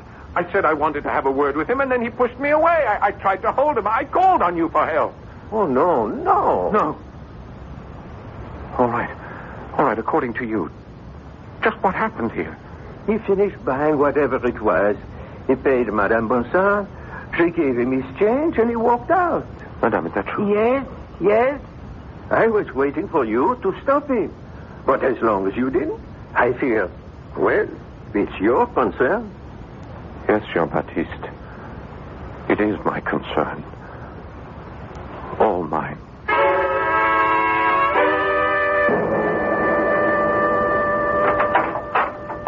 Good evening, de Maupassant. I didn't send for you, Doctor. No, you didn't. But I received a visit from your handyman and the Bonsard woman. They fear for your sanity. I can't fault them in that regard. I fear for it, too. I want to help you. What can you do? I tell you the problem, and you dismiss it as an aberration. Give it up. Give me up, Doctor. I can't. Surely you've lost a patient or two in your career, Doctor? Oh, yes. Well, then this should be no novelty. Why do you persist? Are you that fond of me? No. Actually, I dislike you heartily. Your ideas, your politics. But I am first a Frenchman and a patriot. Your writing brings honor to our country. You are one of our national resources. I must save you. How far would you be willing to go? I still don't know the problem. I told you the problem. I read you the dispatch from the Paris newspaper. Very well. This thing, this Orla, why does it attack? Why? Perhaps the reign of man on this earth is over. Oh, what kind of nonsense is that? We'll get nowhere if you keep saying nonsense to me every time I open my mouth. Man did not always rule this planet. He didn't? No. We are but one of a series of rulers according to evolution. Oh, evolution? What do you say, oh, do you quarrel with Darwin? Why, is it too much to suppose that we, in our turn, are being supplanted? By whom? It doesn't have to be a whom. It could also be a what. What kind of a what? A Horla. And we are back where we started. Yes. A Horla. I would accept a vampire, a physical, tangible, visible creature, but your Horla cannot be seen. That's true. Then how can he do damage? He can seize control of the brain. Never. The brain is inside the skull. It is safe. It cannot be tampered with. The Horla has always tampered with it. Primitive man feared him, this unknown, unseen horror. The priests, magicians through the centuries have tried in vain to exorcise him. Yet he has stolen into our minds, captured our thoughts. Mesmer, he understood this power. He could even demonstrate it. And Mesmer was a Frenchman. I regret to say he was also a charlatan. The mind. That part of it we don't know. That dynamic, unconscious portion. The part discovered by Freud. Who? Freud. Sigmund Freud of Vienna. Oh, an Austrian. A brilliant psychologist. Freud, Mesmer, others, they show us glimpses of this awful mental power. Some call it magnetism, suggestion, hypnotism. But only the Horla fully understands it, and he will use it to conquer. But why? Why did we conquer? Because our time had come. And I hear him. He keeps telling me he has come. My boy, let us put you into a hospital for your own good. He'll follow me there. What do you suggest? Eventually, he will make of us what we have made of the horse, the ox. His beast of burden and his food, just by the strength of his will. You need a complete rest, a change of scene. But you know, sometimes an animal turns on its master. Sometimes the slave rebels and kills the oppressor. And I know just the place. Just get away from the sea. Breathe some good, crisp mountain air. And so I'll kill this Horla. I'll have your servants pack some clothes. And if I kill him, perhaps all of us will be safe. For a while.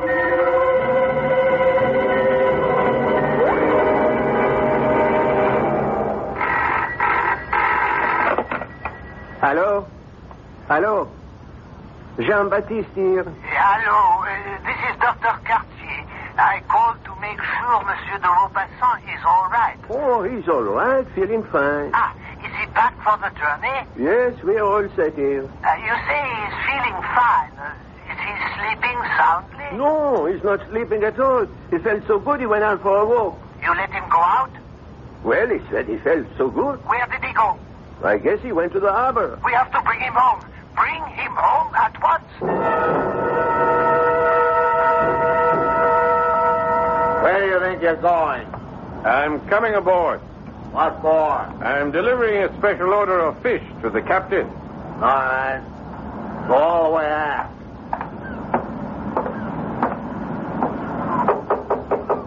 What is it? What are you doing here? What are you doing here, Captain? What is your ship doing in this harbor? I'll have you thrown overboard. I'll keep coming back. Why are you here? Why? You know. You know why. Tell me. You know everything there is to tell. The ship is captured. It belongs to the Horla. Yes. It captured us in the harbor of Bacanrio. It owns us. It owns every man on board. What is it doing here? Looking for captives. Looking for you. Why me? I don't know. It chooses its victims according to... I don't know the reasons. Some are obvious. Us, we have a ship. It wanted a ship. But you, others, I don't know. I don't know why it wants you. The Horla. Where is it now? Here, in this cabin. With us? Here, now? Yes. What's it doing? Sometimes, like now, it sleeps. Other times... You better leave now while you can. No, Captain, let's fight it. You cannot fight. Let's kill it. We can't kill it. Kill it, and then we'll all be free. But how can we kill it? It's in here. It's asleep in here. Yes? Lock the door. Lock the door and destroy the ship. Destroy the ship? Burn it. I can't burn it. It's my ship. Not anymore. It belongs to the Horla. You belong to the Horla. I belong to the Horla. Let's be free. I cannot let you do it. I'm afraid. Let go. No. Let go. Let go. The floor. You knocked over the lamp. The floor is the highest. Let's get out of here. We'll be burned to death.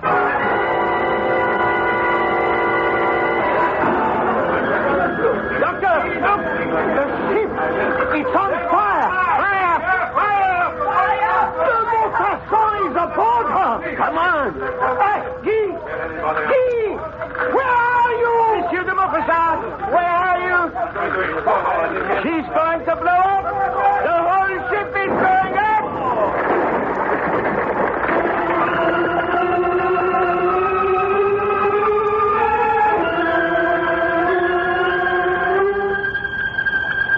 Comfortable, monsieur? Yes. This is such a pleasant, restful ride. We will be at the sanitarium in time for dinner. You won't regret it.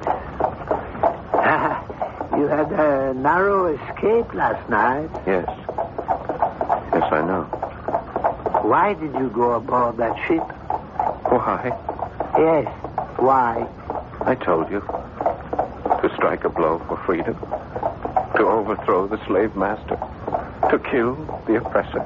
And, did you? Did I what? Did you kill the Horla? Did you prevail? For just a moment. I thought I did. But no. How can man prevail against the Horla? They say de Maupassant lost his mind. They also say those whom the gods would destroy, they first make mad. Are there new gods? As we are absolute monarchs over the willing horse, the faithful dog, will someone soon force us to yield, spirit, soul, and body, to him? I'll be back shortly.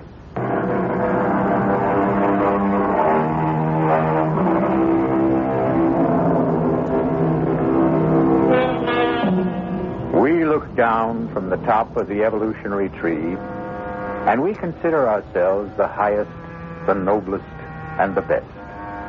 But there can be someone ready to take over. Someone more perfect. Maybe the only way we can survive is to beat this thing at its own game. Improve ourselves, shape up, and also show up regularly for the next adventure in the macabre. Our cast included Paul Hecht, Bryna Rayburn, Robert Dryden, and Dan Acco. The entire production was under the direction of Hman Brown. This is E.G. Marshall inviting you to return to our Mystery Theater for another adventure in the macabre. Until next time, pleasant dreams.